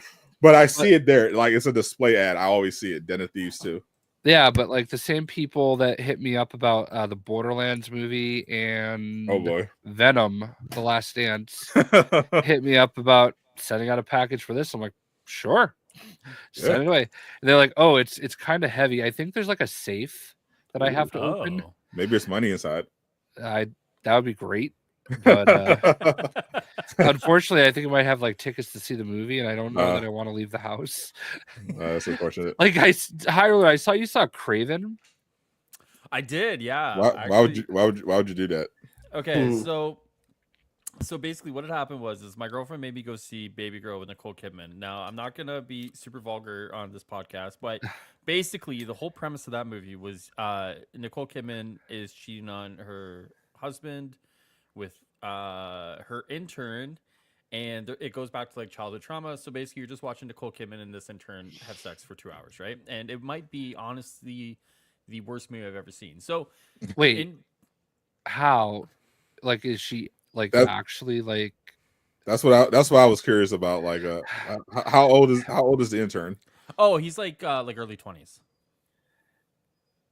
Okay, so Nicole Kidman is having an inappropriate sexual relationship with some 20-year-old, I assume, attractive guy, and they're just having I sex. promise you, this movie is not as good as that sounds. I promise you. For Take it to the bank, lock it in. I don't know, man. I promise- saw Eyes Wide Shut for one Yeah. reason and one reason. Literally, Like, I swear on my life, I promise you. I This- literally was like, "Oh, this- this movie this- seems kind of interesting." this literally sounds like Eyes Wide Shut without the Illuminati.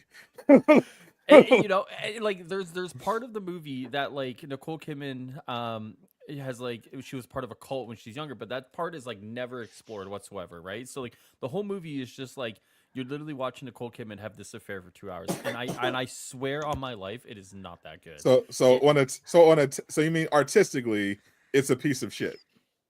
Like it's Yes. in now, terms now, of. if you want to go and just be a gooner, you might enjoy it. But like, so- if you're just watching a movie, You're to talking watch a about movie, like so you mean in terms of plot, character development, directing, pace, Trash. editing, all trash. But if you want to if watch you're gooning, if you want to not watch Nicole Kidman bang for 2 hours, yeah, okay, it might be good. Okay, right. So after that movie, my girlfriend owed me one, right? So Right. I took her to see Craven.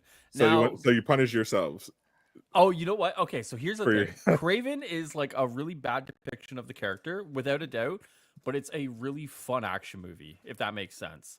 It does. Like the action's good, the choreography is good, the gore is good. If you take any other character or any other IP and put it where Craven is, the movie would actually have done a lot better. It's like just because it's Craven, it just was bad. But like the actual action of the movie was super good. You know, I can actually believe as hard it is sometimes to believe High Ruler. I can believe this only because I was one of the people, one of the few thousands of people who watched the 8-minute preview of Craven the Hunter, and I was like, this ain't bad. It was much better than I thought it was. And like it actually just kind of ramps up from there. Like so, like that 8-minute preview is like good, but then like he actually like it just gets better. Like I will say the final fight was kind of like but like every other fight leading up to that was actually really good. It just I mean, sucks, I've watched every Marvel project. I'm used to terrible final battles. yeah, so I mean like this is pretty much part of the course. But you know what? I actually enjoyed it. It was like I said, it was a lot more gory than I expected. Like he like rips someone's eye out, like he bites it out of their skull or something. Oh, like nice. the blood's flying everywhere. Like it actually was surprising with how much gore it was. So yeah, I mean, I'm not gonna tell people to go and watch it in theater, but like whenever it comes to like whatever streaming platform, Oh, for sure. That's 100% a stream. I was no chance I was seeing this in the theater, but I was going to watch it on a pirate ship. But I contemplated going to see it the day it came out, but then I didn't want to leave my house. all right, I gotta get back to work. Yeah, I can definitely see myself enjoying it. Like that first 8 minutes I watched was 100 times better than all of Madam Web. And I watched that full movie. No redeemable qualities in that movie. It was just terrible. I watched Madam Web on my flight to Salt Lake City for WWE, and I also watched what was that? Oppenheimer. Oppenheimer. Yeah. That's a good movie. That's a really good movie. I like Oppenheimer. Madam Web was so much better. Oh, get out of here. No, I will de-rank you to silver, sir. Take him to bronze. No, here's the thing. I thought Oppenheimer was like fine, but it would probably would have been better as like a podcast. Like it was just like pointless as like the acting is good, sure, but like it was just a lot of like standing around and talking, and it was boring.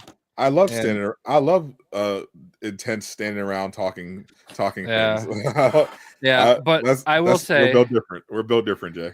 I will say I did watch Madam Web on that flight, and I even to kill like it honestly made the flight longer.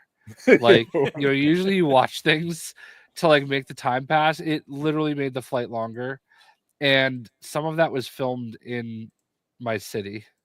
So unfortunately, I think that's honestly the only reason I watched it was to see if I recognized any of the places, and I did not. So so it didn't even have that going for it.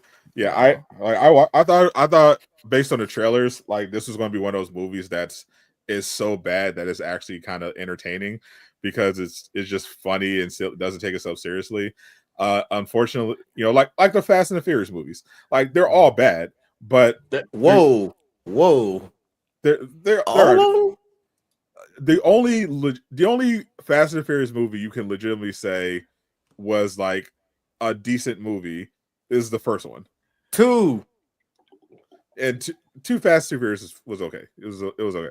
You can make they're solid. They're solid.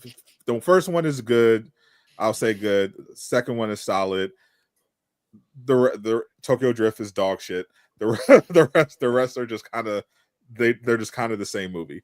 Except for the last one. Last one's actually leaning to more towards ass than like normal. Like, but generally you go to these movies, you're turning your brain off. You're gonna see it's fun, explosions, like no one takes it seriously, but you're gonna see some cool shit. None of that was in Madam Web. It was not fun. It took itself very seriously. It was horribly shot. It was horribly edited. Even the sound design, like there was some kind of issue with the dubbing. Like even basic aspects that you take for granted because you think, oh well, these are professionals. All aspects of this movie were bad. There was like nothing redeemable about it at all. I thought at least at the end, because of how they advertised it, we're going to see Spider-Woman. They're going to get their costumes and fight. No, that was just bait. It was literally just a flashback, like a flash forward to the future, like a quick vision of the future, and that's the extent of it. Like it was so bad. No redeemable quality. It was just bad. It was just awful. I don't understand how that got any amount of money in funding. like if I read that script, I'm trying to understand how someone who gets paid a lot of money to approve movies looked at that script and said, "Yep, green like this. People this is going to make us money." Like not even artistic merit. Like you would expect these executives, like, okay, well, this will probably make us it's a movie about Madam Web. Like it's not even a Spider-Man movie. Like what are we doing? Colin Farrell, Best Television Male Actor, Limited Series, The Penguin, Golden Globe winner. Let's go. Wait, the Golden Globes are tonight? Yeah. I have not watched an award show and I don't know how many years, bro. I don't even know when they are anymore. Well, I mean, it just happened to pop up in my feed. You know how I keep an eye on the feed. Good for definitely a great achievement there, Eastwood. We celebrate anyone. We celebrate quitters here. Stop drinking pop as well as bad for your teeth. Did you say pop? We are not doing this. Yes, I did. Rank yourself down to bronze. You fucking weirdo. It's soda. Lord. High ruler. What do you call it? I refuse to answer that question. Smart answer. The correct answer is soda. Oh Lord. What do you call it? Greek? We call it pop. When I moved, so I always called it soda growing up. But when I moved to Massachusetts from down south, my grandmother called it tonic. Oh. That was like an old New England thing, I guess. They would call it tonic. So yeah, it sounds very like it sounds like you're drinking a fucking potion. Like you're it's curing tuberculosis. yeah. Well, I mean, also, I will never forget the first day of school, 6th grade. Teacher is like, "Oh, does anybody need to go to the bubbler? Oh, oh my god, It's a water fountain." why do y'all talk weird, bro? It's a water fountain. It's soda. Stop being weird. I agree. I didn't understand what they were talking about, so I did not.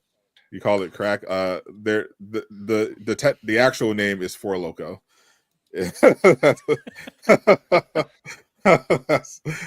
they actually still sell those? I think it's literally illegal in some states. let's see. I've had. I can confirm. I've had Four Loco before. I've had actually I've had. I think I had 2 in one day. Probably not good. But I never went back. Do not recommend the Four Loco. Yeah. That is that is not a good experience that you would have. I was fine because I have a very high tolerance, but even then it was just like ooh, things get a little crazy off the Four Loco. Water fountain is a scuttlebutt in the Navy. Now I'm starting to understand why other branches of the military make fun of the Navy. My dad always said that he appreciated the ride over. Eastwood got that joke. I actually kind of got that joke right because your dad's in the Air Force, right? My dad was in the Marines, The Marines, which they is fly. technically a department of the Navy. Yeah, they don't literally just transport them so they can do real war stuff. Yeah, basically. How they sit in the water? So you have, their fucking boat. yeah. So He's all good. No, I have full respect for our service members. I had several family members who and friends who served in the military and got both honorably and dishonorably discharged. So I have all the experiences. We had the experience. Hey, Camo. I appreciate it. So High Ruler. I already know the answer to this, but which of the Fantastic Four are you looking forward to maining? Why do you do this to me? Because it's fun. Why do you put me on the spot like this? It's entertaining. can I just interject and say, based on the still image that they have posted, yes. Based on the still image that they have posted, it has to be Sue Storm. well, you are a Rocket main pretty much, so it makes sense for you to go lean to the strategist. I've started playing Cloak and Dagger. And, my girlfriend came in to the stream the other day and she's like, she's built like Mrs. Incredible. And I looked at Sue Storm, that still image that they posted, and I was like, now that's Mrs. Incredible. Like, that's how it's built. So I look very much so forward to playing Sue Storm on Friday. I'm looking forward to I think out of all the Fantastic Four, I like Ben the least. I do like all of them. I'm looking forward to playing all of them. I think the Thing is my least favorite, but we have to see what our kid is. But I'm most looking forward to playing Reed. Yeah, I think no reason other than the still image. Still image. I think when you think about Reed's power set, he probably offers the most like different gameplay, right? Like Johnny, you kind of understand where you're gonna get. Sue, you probably understand where you're gonna get. Thing, you obviously understand where you're gonna get. Clobber time. Yeah, so like Reed's the only one that you can look at and be like, there's potential there to do like really weird stuff, right? So yeah, all the stretchy limbs and not that good stuff. Yeah, I'm looking for it. I'm looking forward to trying it because everyone else seems like kind of it is like I'm very curious how they're going to do Ben's kit because like he is like a Hulk like figure except he doesn't have the gamma thing that they can like expand and very loose, very stretched, like oh, gamma shields, and like how are they? I wonder how they're gonna, because he feels like a true like tanky brawler. They already kind of have like that model of in Venom where he's just he doesn't do a whole lot of damage, but he's got the overshield. He can, I'm wondering how they're going to do Ben's kit to make him like unique, because his whole thing is like he's like a rock. He's just a really strong rock dude. Yeah, I feel like he could just like basically do this and like absorb damage like moving forward. But I just want him to say it's clobbering time over and over again. Obviously, it has to be his ult. Like, if he's not yelling it's clobbering time in his ultimate, someone messed up. They failed. Failed completely. Yeah. If they add Cyclops, he has to add one of his moves has to involve him saying "To me, my X-Men," or I will yell. I will be upset. But no, they've been nailing it so far. So I have faith. I have faith in the team. I think they're going to drop another banger. I'm looking forward to everyone's reactions to season 1 when it drops. I'm looking forward to seeing how everyone climbs in season 1. Now that we got a little taste, people ever got a little taste of the rank experience. Jay got his taste of gold. Yeah. Under the wire, eh? Yeah. Where you going to next? One above all? Next stop for Jay Shot Glass? Doubt it. But listen, like I said, next season I would like to kind of stick with people. That way I don't get left behind. So like imagine like day 1 of ranked, like me, you, and Greek on like the same team with maybe other couple people that are like we know that we can trust. Like, I'm not saying I'm like the greatest player in the world, but I think that I'm definitely a trustable teammate and one of the greatest players in the world, technically. Yeah, technically. But no, like I feel like I'm competent and I offer so much more than just a rando. And you pair me with god tier King Greek and maybe like a few steps behind Sadat the Gamer. I'll take Demigod. Yeah, I would say High Roller if he wasn't on the wrong he's on the wrong platform. It's on the wrong side of the tracks. Yeah. Maybe one day they'll give us cross progression. Maybe if we ask really nicely and we pray a little bit. I think they're cross progression definitely is in the process, but the cross play between PC and console and ranked does sound like it's never happening. Yeah, it's never happening. Yeah. No, I'm actually okay with that part, but PC cheaters. True. Yeah. No, I don't blame them whatsoever for that. Like keep your experience as pure as possible. Yeah, for sure. 100%. Yeah, I like playing, knowing that the odds of me running into a cheater on console are very low. This is not NBA 2K. There's no don't have to worry about people zenning on my rivals for now. At least for now. I know. I feel like every cheater I've seen get caught is on PC. Oh yeah, 100%. So I mean, if they ever like put cross progression out there that I can just like swap over and have all my skins and whatnot, like I would definitely play ranked with you guys for sure. Yeah. I know Lejeune can if he wanted to make a new account for console, but I think he'd be happier playing with console players. He seems miserable playing with you PC people.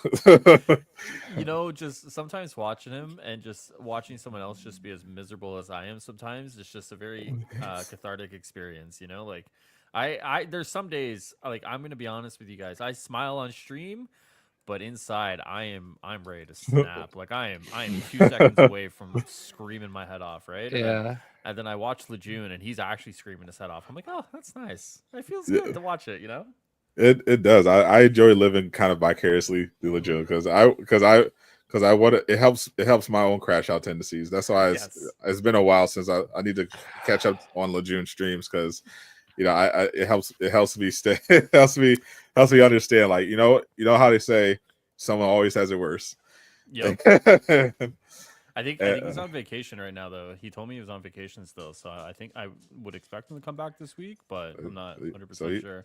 So he's having, he's relaxing. Yeah, a lot of people are trying to play rank during like the actual Christmas break, and like 100% of them said it was like the worst rank experience they've had in all their time playing rank. For whatever reason it was, I did not touch rank during. I was like, as soon as Christmas break came up, I was like, oh, I'm not touching it. I'll hop on, maybe do some quick matches here and there, but I'm not touching rank because I had a nice experience. I found a nice team while solo queuing. We played like a bunch of games together. We got a 6-stack going. Got all the way up to gold 1. I was like, you know what? I'm gonna end it on that. Yeah, yeah. I did not touch it until like literally the new year. I did not touch rank until the new year, and then made that run to platinum. But I was not interested in I don't know how some of y'all, like, there were people who streamed like rank all day. Like, I told her, The true grinders. the true. I guess if I had like a competitive team to play with, I guess rank wouldn't be as bad, but solo queuing is out of the question. Like, it's where the real men are mates, that I can tell you. And I'm growing hair, buddy, every day. Technically you play with Legion, so you're cheating. Yeah, I feel I played with June like 2% of my ranked games. Every other one has kind of been solo queue. That counts. It's not pure. It's true. You're right. You're impure project. Yeah. And account. I played 0 ranked games with Legion. 0%. Let me tell you, he's a monster with Hulk. Like, it's crazy to watch him work, because like he just jumps in there and like, people are just like dying left, right, and center. You're like, okay, cool. Like, I'm just gonna shoot my little heal orb at you. Like, good luck, buddy. Have fun. Yeah. It inspired me to try to learn Hulk, and I was playing around because I was like, yeah, let me try it out. It's pretty cool. It's pretty cool to watch, and then I had an Iron Man on my team as well, and I was like, oh, okay, he could the team up. Iron Man had 5 kills. I was like, I went back to petty. That's it. I was actually just one content here popped up on my feed. He was making content where he would make a Smurf account to learn a new character, and he said he was trying to see if he could carry, because he's normally like a grandmaster on his main account or something, and he did a Smurf. He smurfed an account to try to carry a game with the Hawk on bronze. Jeez. And it was very entertaining and educational. Now because now obviously he would give tips like on advanced tips on how to play Hawk and stuff like that during the gameplay, but he would also point out things his team was doing wrong. And when you just look at the sheer amount of it's even worse when you have like a player who's like actually understands the game, like pointing all this stuff out, and like, because it's different. You can obviously pick up a lot of stuff that annoys you while you're playing, but watching another game and watching someone call it out, you realize just the scale of incompetence. It's actually staggering. Like all the ways. Like, you see people complaining on Twitter, like, oh, it's the DPS's fault, or oh, it's the healer's fault. It's all your fault. You're all bad. I played with an Adam Warlock in Platinum who was 1-7, did not use live stream the entire game. Jesus. I because I was like wondering why is because usually when DPS are complaining about heals, I'm like, okay, well, like, what are you positioning right with? Like, but I was like, wait a minute, we have Adam. Why have I never seen like the gold? Like, because I play a lot of Adam, and so usually when you're playing with or against the Adam, you'll see the gold and everything like that. People's pop. I know I was like not seeing that the entire game. I was like, what is he doing? Like, what is he doing on his character? What is happening? Adam is like the one character that I have to conquer next.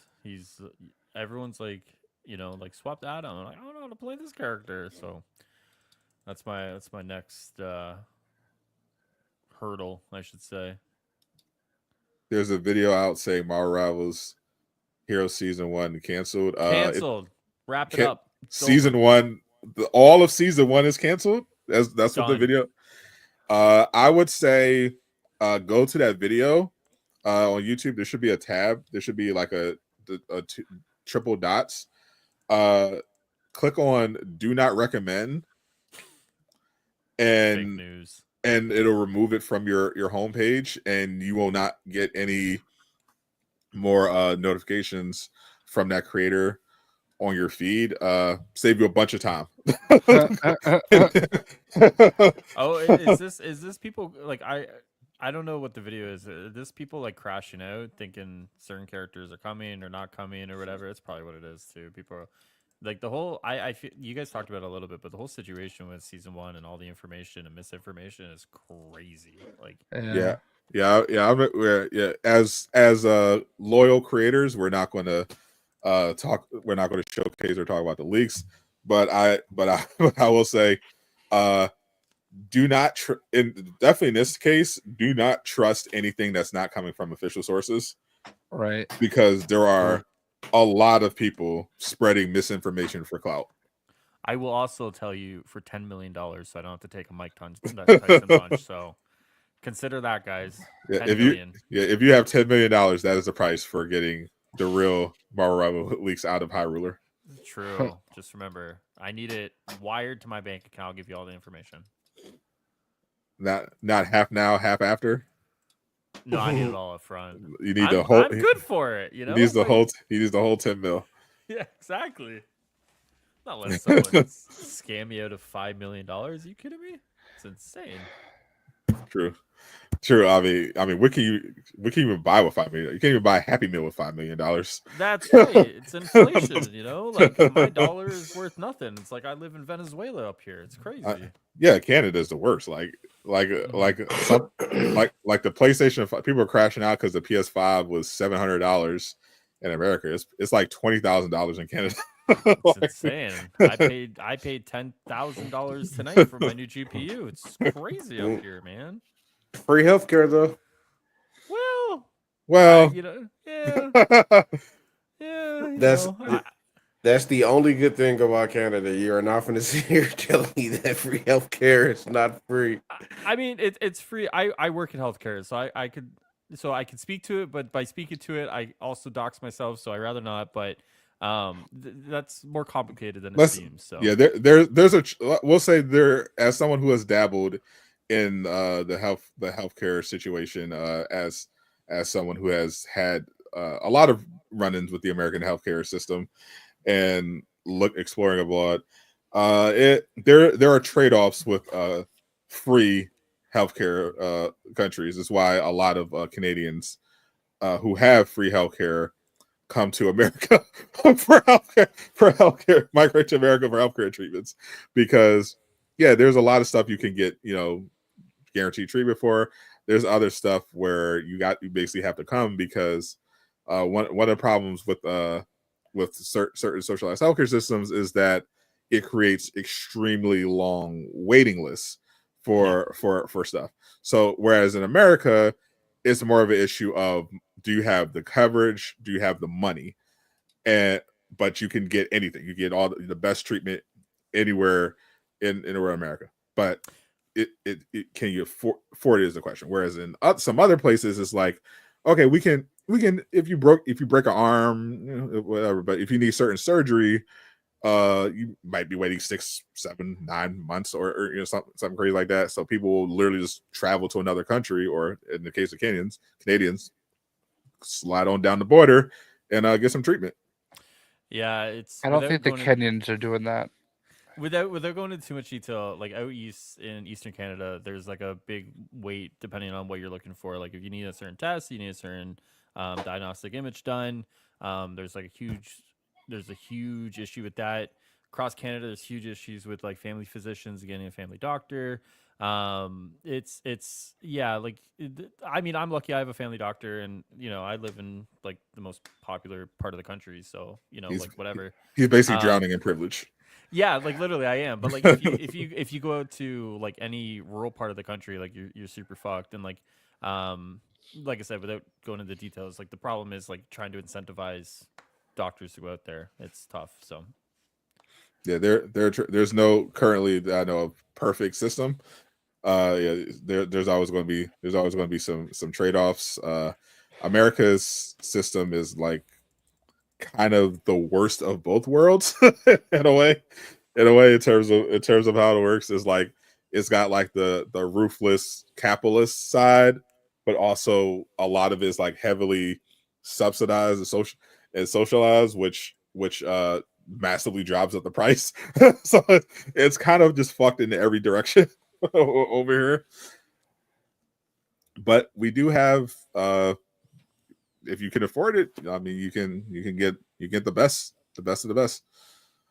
But but yeah, you need that high ruler money in order to be able true. be able to do it. You need my money. Let me tell you guys, there's a lot of it that's not paid out to me. It's in my bank account. Or bank account, I mean my work's bank account, because they never pay me enough. No, I'm just kidding. I mean, let's be honest. Most of Hyrule's income comes from OnlyFans. That's how he's able to afford Taylor Swift tickets. my graphics card was like $730 tonight. I'm showing whole. Like that's it. Like I'm over this. Like this is I like literally like my work ended and I was like cool. Like I'm gonna play a little bit of Rivals before I do the rest of my stuff I had to do tonight. And like black screen. I'm like okay, that's kind of weird. Like let me try it again. Black screen. I'm like shit. And then like I had like 30 minutes to get to the computer store before they closed, and I wanted to get it done because I work the next couple of days. So if I don't get it done tonight, you're no rivaling for you. I'm no rivaling for me, right? So I get there and I'm like, okay, so like this kind of happened. Like, what do you guys got? And he's like, well, I got a 7800, and I'm like, oh fuck. I'm like, okay, so like, what is it? He's like, it's 680, and then you add like your tax or whatever, and I'm like, so I'm looking at like 730, and I was like, well. Oof. You kind of had me by the balls here, Mr. Computer Guy. So you might as well just ring me up and let me pay for it. But it was painful. And Hyrule paid it in straight cash. 100%. Yeah, that's it. It's in singles specifically. True. I'm not familiar with that series. That's a graphics card, right? Yeah. So I'm pretty sure it's at the top of the line. Of course, one for AMD right now. Hyrule would never buy anything below. Anything else is slop. I really didn't want to, but like, you expected Hyrule to buy a peasant graphic card? That's crazy. Yeah. It's tough. Oh no, how does it compare like a 3080? Oh, okay. So it's not the top of the line. The 7900 XT and then the XTXs. So, I feel like it's probably comparable to a 3080, somewhere around there. I think that's what I have right now. Like it's so I think my graphics card was like on its way out because like I'd play Rivals trying to get like this 60 to 80 100 FPS. I threw this bad boy in and I'm getting like 200 FPS on Rivals now. So oh wow. I'm God works in mysterious ways, I guess. Now he's no longer playing Rivals like a poor. You know what? I'm getting all those bonuses now. My character's moving faster. My damage is up. This is it. Watch it. I'm coming to Diamond next season. Well, when it was in alpha and I had to play on PC, I was having trouble. Like it would like record like a slideshow. So I'm hoping now that I have the new CPU and the new motherboard and DDR5 instead of 4. Yeah. I'm hoping all of that helps out and I can record PC or stream it even. The more I hear people talk about their PCs, the more I'm glad I don't have one. it's a headache. Like that sounds horrible. There's obviously advantages to it, and I would never trade my PC for the world. But like today, like I just finished work, and like all I want to do is play games, and it just like dies out on me. And it's like, well, like fuck, like like there's parts of it like that where it's frustrating, but. Would you trade it for would you trade your PC for a PS5 Pro and $5 million? Oh, 100%. Yeah, of course. There's not a lot I wouldn't do for $5 million. You could just buy it back at that point. Well, yeah, but if I was told that I could never buy a PC again, but be given $5 million, I'd be pretty content with a PlayStation 5 Pro. Well, there you go. Because then he could buy the PlayStation 6 and 7, depending on how he spent his funds. We don't know what High Ruler. It's all fun. That's it. He would go on a Taylor Swift world tour. I would follow her around. That'd be it. You know what? A lot of it would go to OnlyFans. I can't speak to that. My girlfriend is watching. You know what's crazy? Those people who actually went to like 20 era tour shows, and like, I'm just like, where do you get the money? Like, probably a dentist. Yeah, honestly, maybe. Like, 10 a.m. Eastern time. Yeah, not 10 p.m. You're 12 hours early. Isn't it 11? Isn't it 11? Even worse, you're 13 hours early. Yes, it's 8 a.m. It's 8 a.m. PT. Yeah, something is. I don't know. You know what? I don't know anything about 7 a.m. What am I talking about? Yeah, it'll be the NyQuil is absolutely kicking in.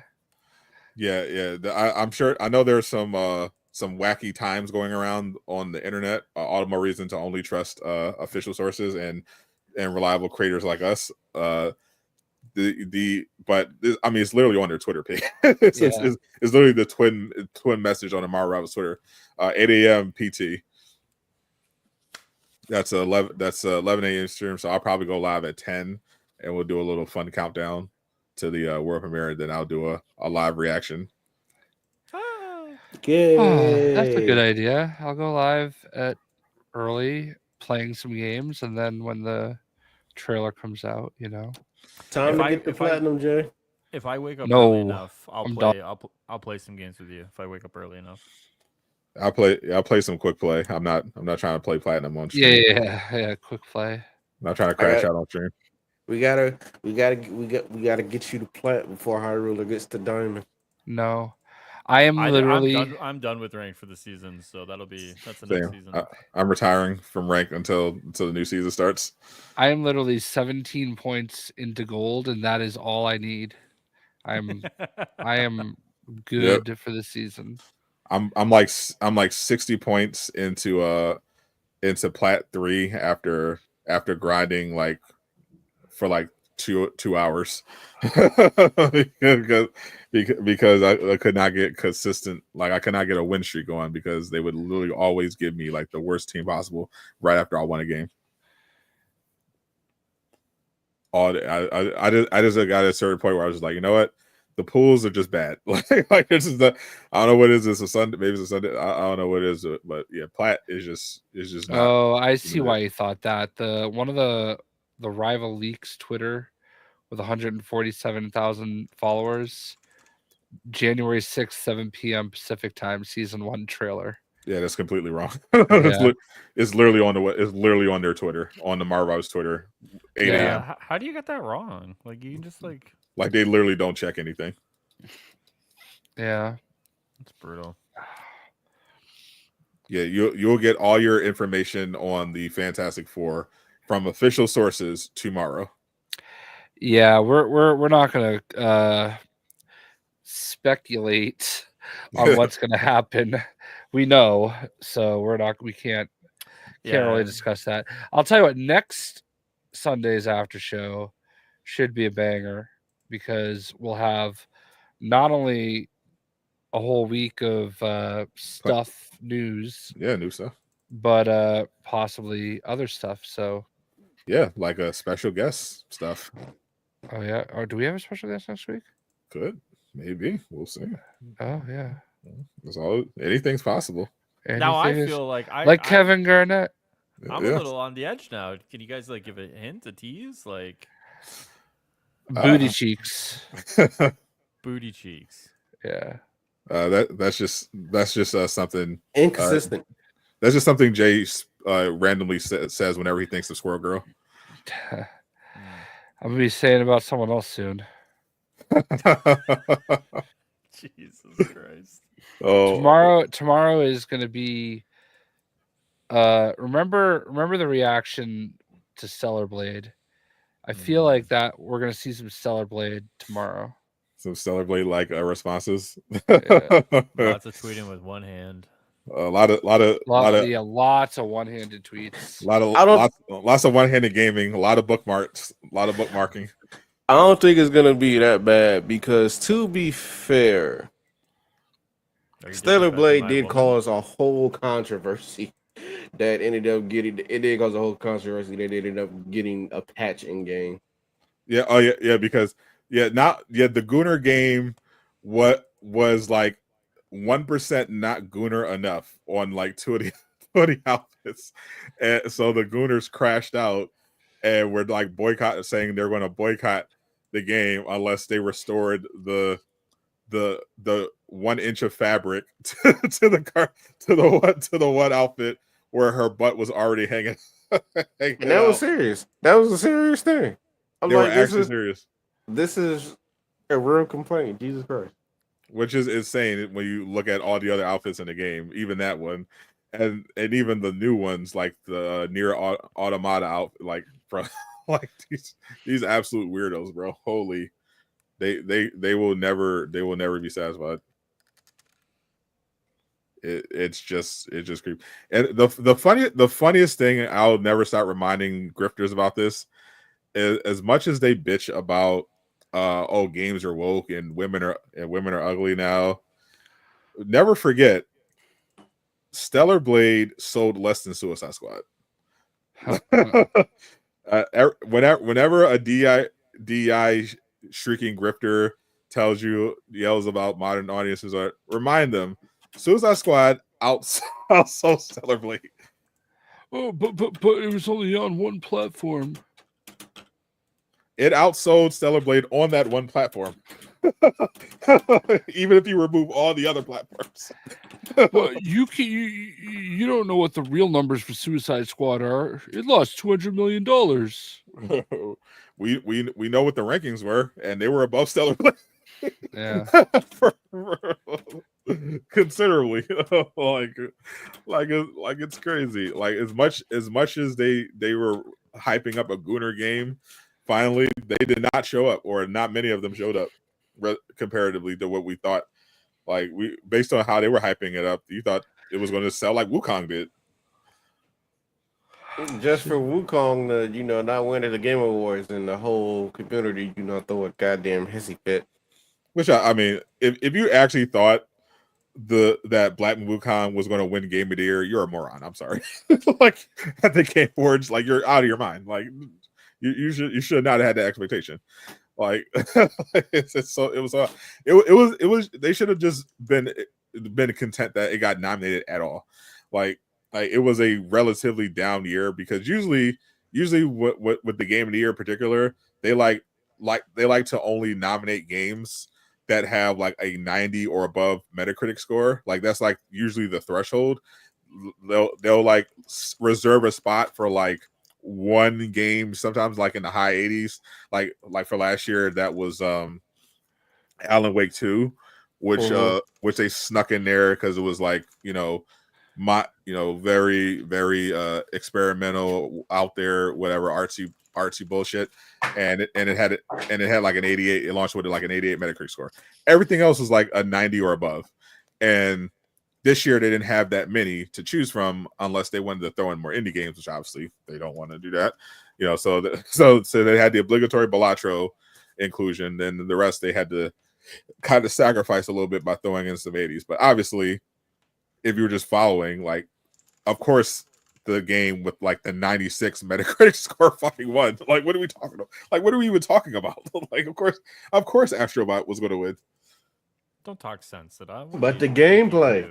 It was either going to be Astrobot or Metaphor ReFantazio. There was zero reality where Black Wukong was winning winning fucking Game of the Year.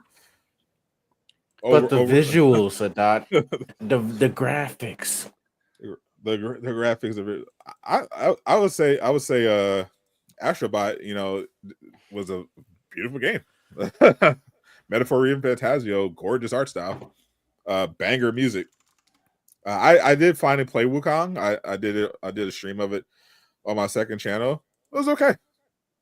You hated it, didn't you? I did not hate it. I thought it was solid. I thought it was a free trial, so I only got 2 hours out of it. But yeah, I thought it was fun. It wasn't like life changing.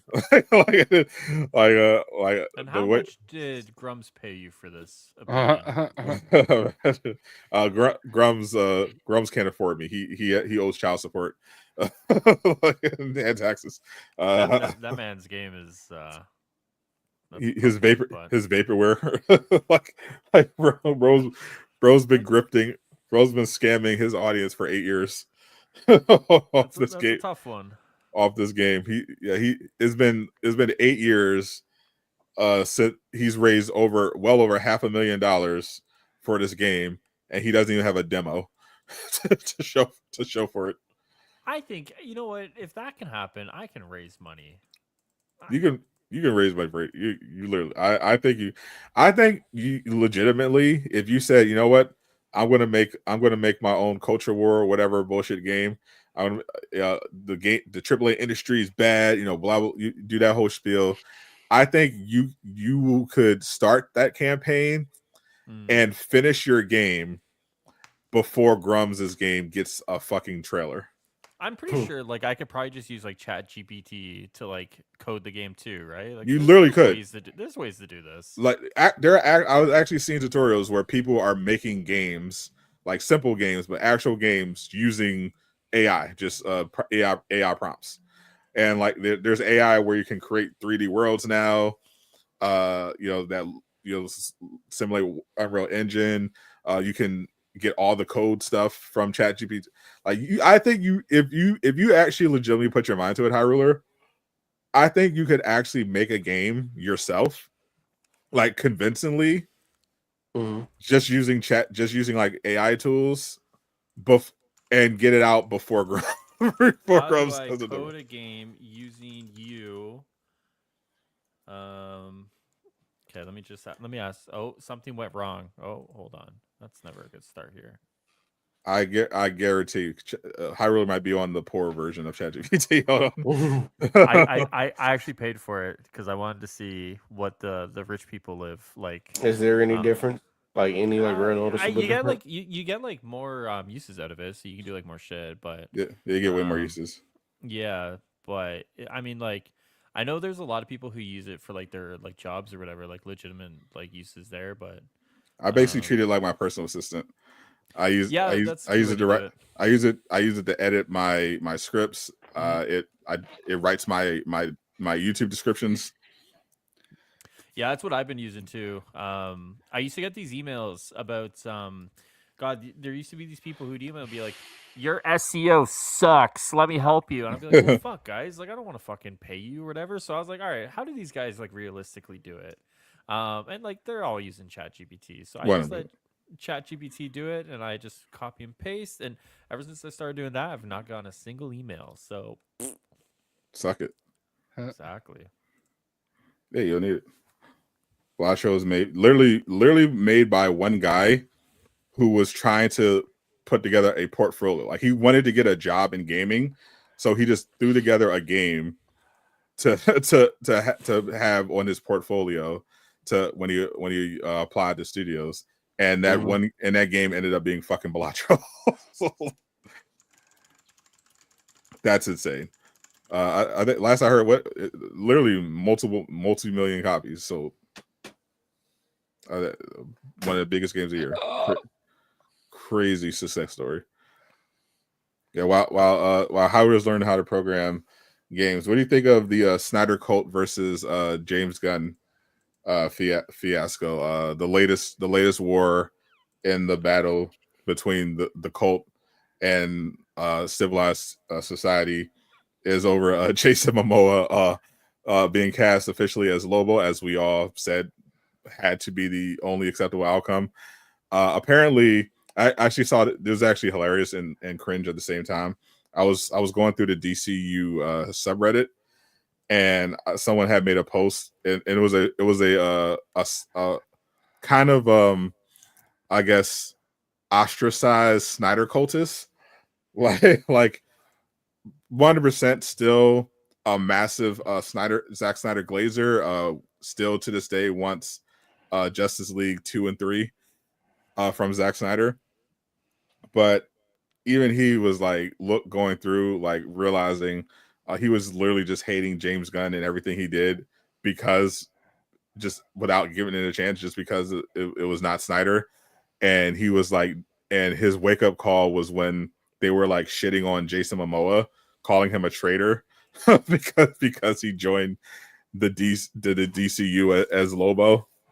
And he was like, realized, oh, I might have been aligning with fucking weirdos this whole time. I'm like, yeah. You think? It's insane. It's stupid. He's obviously, we've been talking for years about him playing Lobo, because he's literally was born to play Lobo. And like, why wouldn't he take the opportunity? But just because of, And it's like one of his favorite characters too.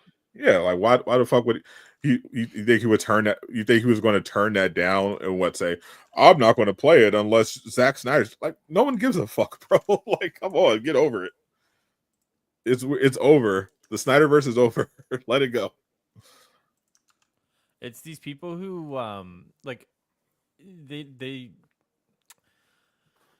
some people's jobs are their passion, and like they'll follow that passion to the end of the day, but some people's passions are like being a part of a group, I guess, right? So like Yeah. for Jason Momoa, his passion is to play Lobo and he's going to do it. Like these other people's passion is like to be a part of the Snyder cult, I guess, you know, like it's like groupthink at that point. So And I legitimately don't understand it. Like, I think Zack Snyder is like the most mediocre creative to get such a dedicated audience. Like the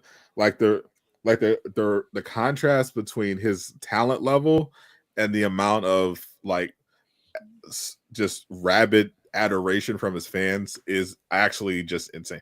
Like, I can understand if Snyder was like a Christopher Nolan level. I can understand to a degree that level of glazing, even though as much as I love Nolan, those Batman movies did not age well. But, particularly mainly for Bale. But his movies are so fucking mid. Like, I legitimately don't like. He's had a few, like 300 was solid. Sucker Punch was okay. Like, I've never watched a Zack Snyder movie and thought, wow, that's a master. Like, I was like it's gotten worse. I feel like he's gotten worse as a director since his like cult took over. I felt like before he was just okay. He was like, he had a great eye for visuals, but I feel like after like the whole Snyder cut situation blew up, he's just gotten so up his own ass, because he's got this legion of loyal followers who will just gas anything he makes, no matter how trash it is. Yeah, Rebel Moon legitimately was horrible. yeah, I kept falling asleep during it, and Yeah, multiple times. I was trying to give it a chance, trying to get through it. It was fucking boring. I'm sorry. It was parts of it looked cool, parts of it were okay. It was a lot of it was fucking boring. Like, Zack Snyder has not been like actually good. The only decent thing I watched from Snyder was his like that animated mythology series. I watched a couple episodes of that. It was okay. His most of his stuff is so fucking mid. Like it, and his editing is like, he, for God's sakes, needs to learn how to just make a concise 3-act script for a fucking movie under 4 hours. Like, this whole Snyder cut bullshit is just a gimmick that he's been pushing to hide the fact that he can't fucking edit or write scripts. Like, all his movies are bloated and have horrible pacing, but he'll cut it down to 12 to 2 semi-comprehensible hours, and then say, but the real cut is coming later, and the real cut is just adding the rest of the 2 hours that he cut from the original screen. It's like, it's just not good. I don't get it. I honestly don't get it. I've never seen a like the director's cut version of the Justice League. I thought most like there were a few changes. Like I like the changes to Steppenwolf. I like the Flash scene better, but overall it was just a lot of just unnecessary bloat and a lot of weird out of place slow motion scenes of Jason Momoa taking his shirt off. Like I don't see how that was furthering the story, but I mean, it is what it is.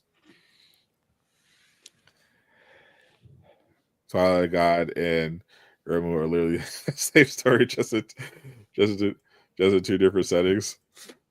Was Twilight God? Yeah, I think that was the animated one. Is that what it was called? I thought that one was I thought that one was okay, but Oh, is that a part of like that whole Rebel Moon thing where they were like trying to build that into like the next Star Wars or whatever? is it even still happening? Like Oh, I feel I certainly hope not. like he was talking about video games and not like novels. Like he was really They have Funko Pops. Yeah, he was really building this Rebel Moon thing. I mean, holy, I mean, good luck with that, bro. Did anyone see? Speaking of mid, did anyone see What If? Did anyone finish the final season of What If? I haven't started it. Yet. I've gotten 4 episodes in. I finished the rest of the episodes. Yeah, I think I was previously at around where High Ruler is, and I just ran through the rest of them, and yeah, I guess I won't spoil anything for the boys, but it wasn't great. It wasn't great. I love season 1. I thought there was a couple bad episodes, but overall, I thought season 1 was amazing. I thought season 2 had a few episodes kind of it was okay, and I thought season 1 was just kind of just ass. It was like I think it was like I'm not thinking how, there was maybe like 1 or 2 episodes I thought were okay or just kind of fun or whatever, but yeah, I didn't like the ending. I didn't like. I think the only episodes I actually liked were the Bucky and Red Guardian episode. And the Agatha Goes to Hollywood episode. Yeah, there's a couple gems in there, but yeah, it's just unfortunate that it's kind of surrounded by a lot of weaker content. So the whole season just kind of falls pretty much flat. You don't really get a lot out of it. Yeah, there was. Yeah, no, surprisingly, I will say I think once you turn your brain off a little bit, there's the Riri Williams episode was surprisingly good. Like I thought, I fully think the Riri Williams episode is going to be better than the actual show by a fucking mile. Yeah, it was like, what if the emergence destroyed the Earth? So basically the Earth. That's when the Celestial comes out, consumes the planet it's sleeping in, and then creates a whole new galaxy. Well, somehow Earth survived that, and it's fucking floating in space. And the survivors are on these setting up colonies. Currently, Riri is part of a resistance, and the big bad who took over the world after it was destroyed was Mysterio from Far From Home. That Mysterio. He ended up taking control of White Vision and is using him to basically rule the world, what's left of it. I thought once you accept the premise, it was a surprisingly good episode relative to the rest of them. But yeah, I think the actual Riri Williams show is going to be fucking horrible. but that episode was solid. A lot of people couldn't even get past that premise for some reason. Yeah, I mean, because as boring as many parts of Eternals was, I do remember the explanation for the emergence. They were pretty clear about that. A Celestial, it was even in the Agatha episode. The Celestial is sleeping in the Earth and is absorbing its energy, and then when it emerges, it's going to blow would destroy everything, basically destroy the entire solar system, and in order to give birth to a whole new galaxy, of new planets and everything like that. So if that happened, not only would no part of Earth be left, there would be no way for humans to survive on it. Like it's the premise is fucking stupid, but if you and it was unnecessary. Like if they could just have had any other post-apocalyptic scenario and just kept it where Mysterio's running it. Something happened, Earth's destroyed. Mysterio's in charge of White Vision, and that would have been perfectly fine. But the actual premise they went with is fucking dumb. It makes no sense. My wife and I started watching Skeleton Crew together. Ooh, because like all of our shows are on like mid-season hiatus, so we got like 4 episodes in. It's okay. Yeah, I thought it was fun. I thought, I like that kind of like throwback adventure. It's definitely not what I want out of Star Wars necessarily, but Right. I mean the bar is fucking in hell for Star Wars, Star Wars at this point, especially on Disney Plus. So, Creature Commandos is much better. I watched the latest episode this week. It's a really fucking good show. James Gunn is kind of everyone was talking about our first look at Batman finally. The DCU Batman kind of we got a little Hope he tease. dies. He doesn't mean that, chat. He loves Batman. He Fuck prefers Batman. he prefers him in ninja form. My favorite part of any video game I played last year is when I got to shoot Batman in the head. Honestly, if I had the patience, I had planned on making a video and I was going to call it Harley Kills Batman in every outfit. And I was just going to change all the outfits. And I was also going to make a video 10 hours of Harley Quinn shooting Batman in the head. 20, make it 20, and you got it. Yeah, but laziness got the best of me, and I didn't do it. I would support that project. Yeah, I wanted to, but I didn't. So I don't know. There's still time. I think that's a guarantee 100,000 view video. Mm-hmm.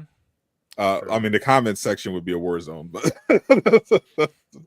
Honestly, that's like good entertainment though. Like laying in bed at night, just open your phone, read those comments. Like that's great. Yeah.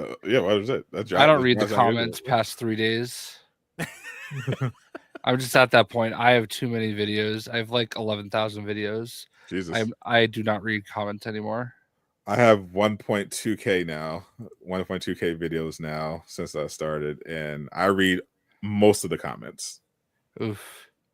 Never read the comments. I read them for a couple days, and then it's like, yeah, I'm out. I can't keep up with this shit. I try to read as many as I can, even the ones that are hidden and auto flagged. I see it all. Huh? I want to know what the community is thinking. Even if they're thinking something horrifically racist and or homophobic. I want to know so I can remove them. There you go. Gotta keep the community. Gotta keep the community clean. I like Durag Nation to be pure. Yeah. Ah, yes. So sometimes you must purge the impure from your nation. Like it's just natural earth things. Natural selection, kind of. Yeah, exactly. Yeah, it's after considering my options for what I could do with how certain people would behave in my comment section, things they would say, I felt like just banning them was my final solution, I would say. For how to keep Durag Nation safe.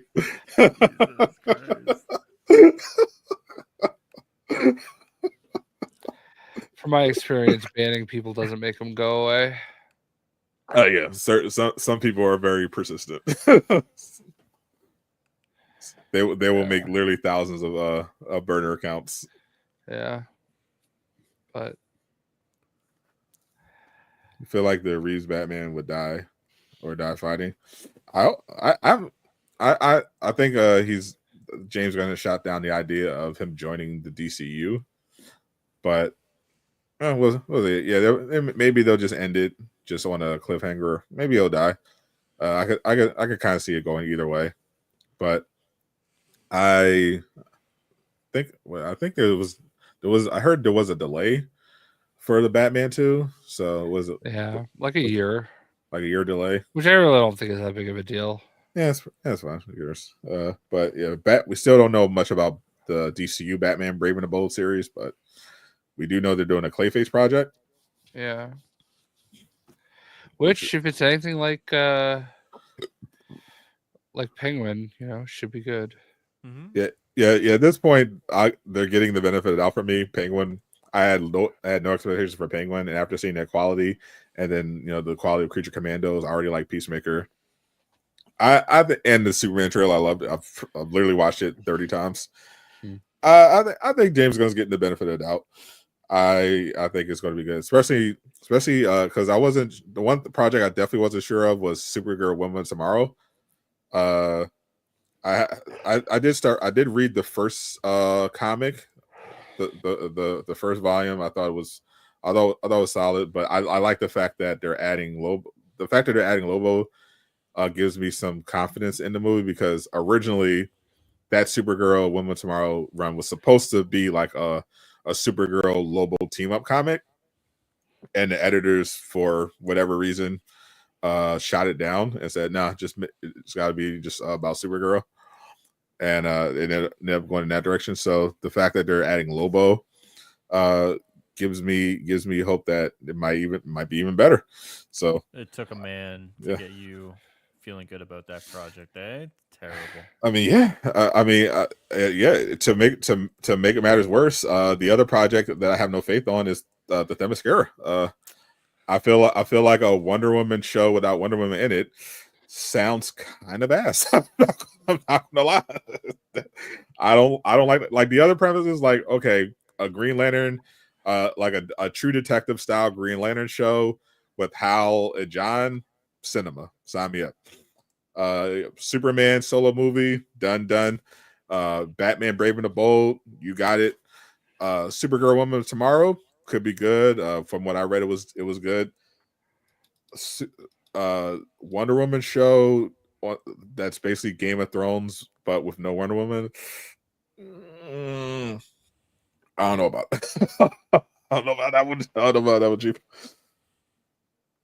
I mean, maybe. I mean, we were wrong about Penguin. I mean, I didn't think Penguin was going to be a masterpiece. So maybe Themyscira is going to be a masterpiece too.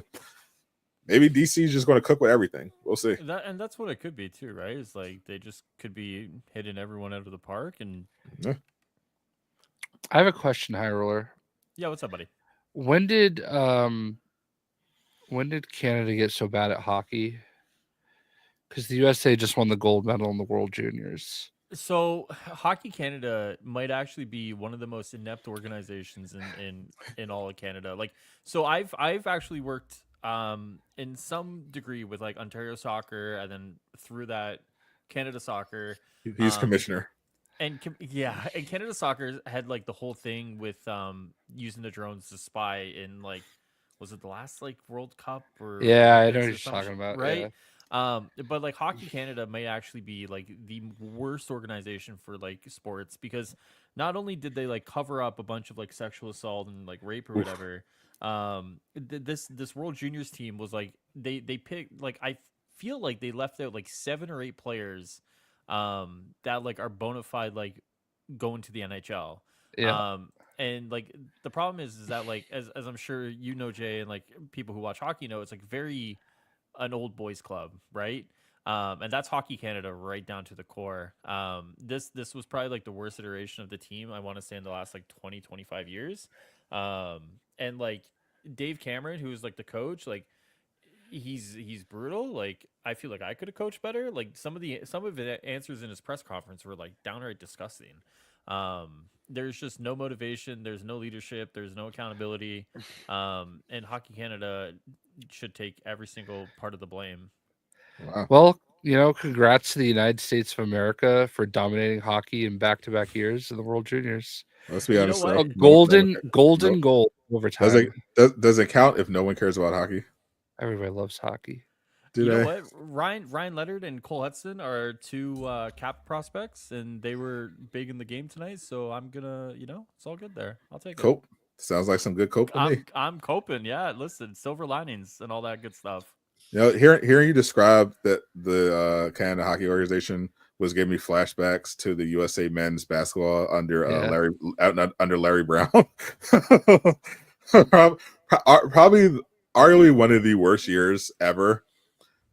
I think we can argue that probably the worst year ever for USA Olympic basketball was the year that they had LeBron James and Carmelo Anthony and didn't play them a minute. That's brutal. I fucking played. Literally at one point, Carmelo was telling the story in his podcast. They let him in the game. Finally, he goes in and immediately just goes on a heater, like scores like 15 straight points. And they took him out and never put him in. I always feel like with these like international games and international teams, they always try to think too hard. Just like take your best players and let them work it out. Like if you're taking like, you're for hockey, what is it, like 24 best players? Who cares if like, you take a couple extra wingers or a couple extra centermen? Like they'll figure it out. They're really good players, right? Like they think too hard about it. That's what I learned from watching the hit soccer anime Blue Lock. It does Great show. Great show. Great show. It literally that in action. Like the idea was that okay, Japanese soccer kind of dog shit. So in order to redefine and get actual good soccer, they created this radical program called Blue Lock where they just find the most egotistical people in Japan who are young prospects who play soccer, who are literally all strikers. Like their only goal, they just want to be all of them want to be the best striker in the world, and put them through this crazy training school where they're all training to just be the greatest, most egotistical striker and make it fucking work. Like they have to be an actual soccer team, but they're all single-mindedly focused on scoring. Yeah, like and to that point, yeah, like it's just anytime like these international tournaments happen, I think people overthink it too much. Like if you're part of that selection committee, like just take your best players and they'll figure it out. Like it's not rocket science. Yeah, sure. You have Jason Tatum, but you could also have Jaylen Brown. You don't necessarily need Derek White just because of it. You just get the best, just get the best player available. Who cares who's working with what shoe company? Just that is actually literally the reason Jaylen Brown didn't make the team. Literally. Yeah. That's brutal. Like that's unreal. But that even goes down into like the lower rankings though.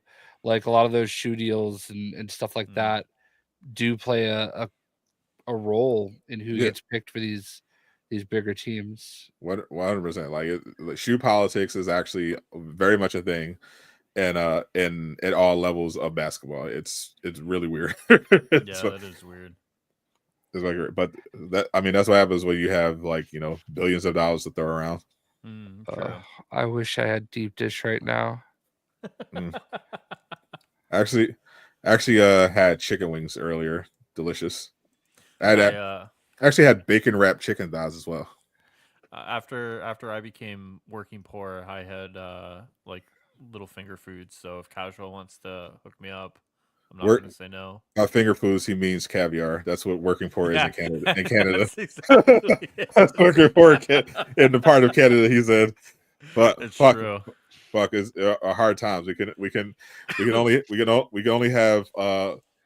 afford the $500 can of truffle butter. Yeah. And unfortunately, I had to actually go to the kitchen myself. It wasn't brought down by my butler tonight because I had to lay him off. So yeah. Hard times at the High Ruler house castle. I should say. True. Chicken. All right, this NyQuil is starting to kick my ass. So yeah.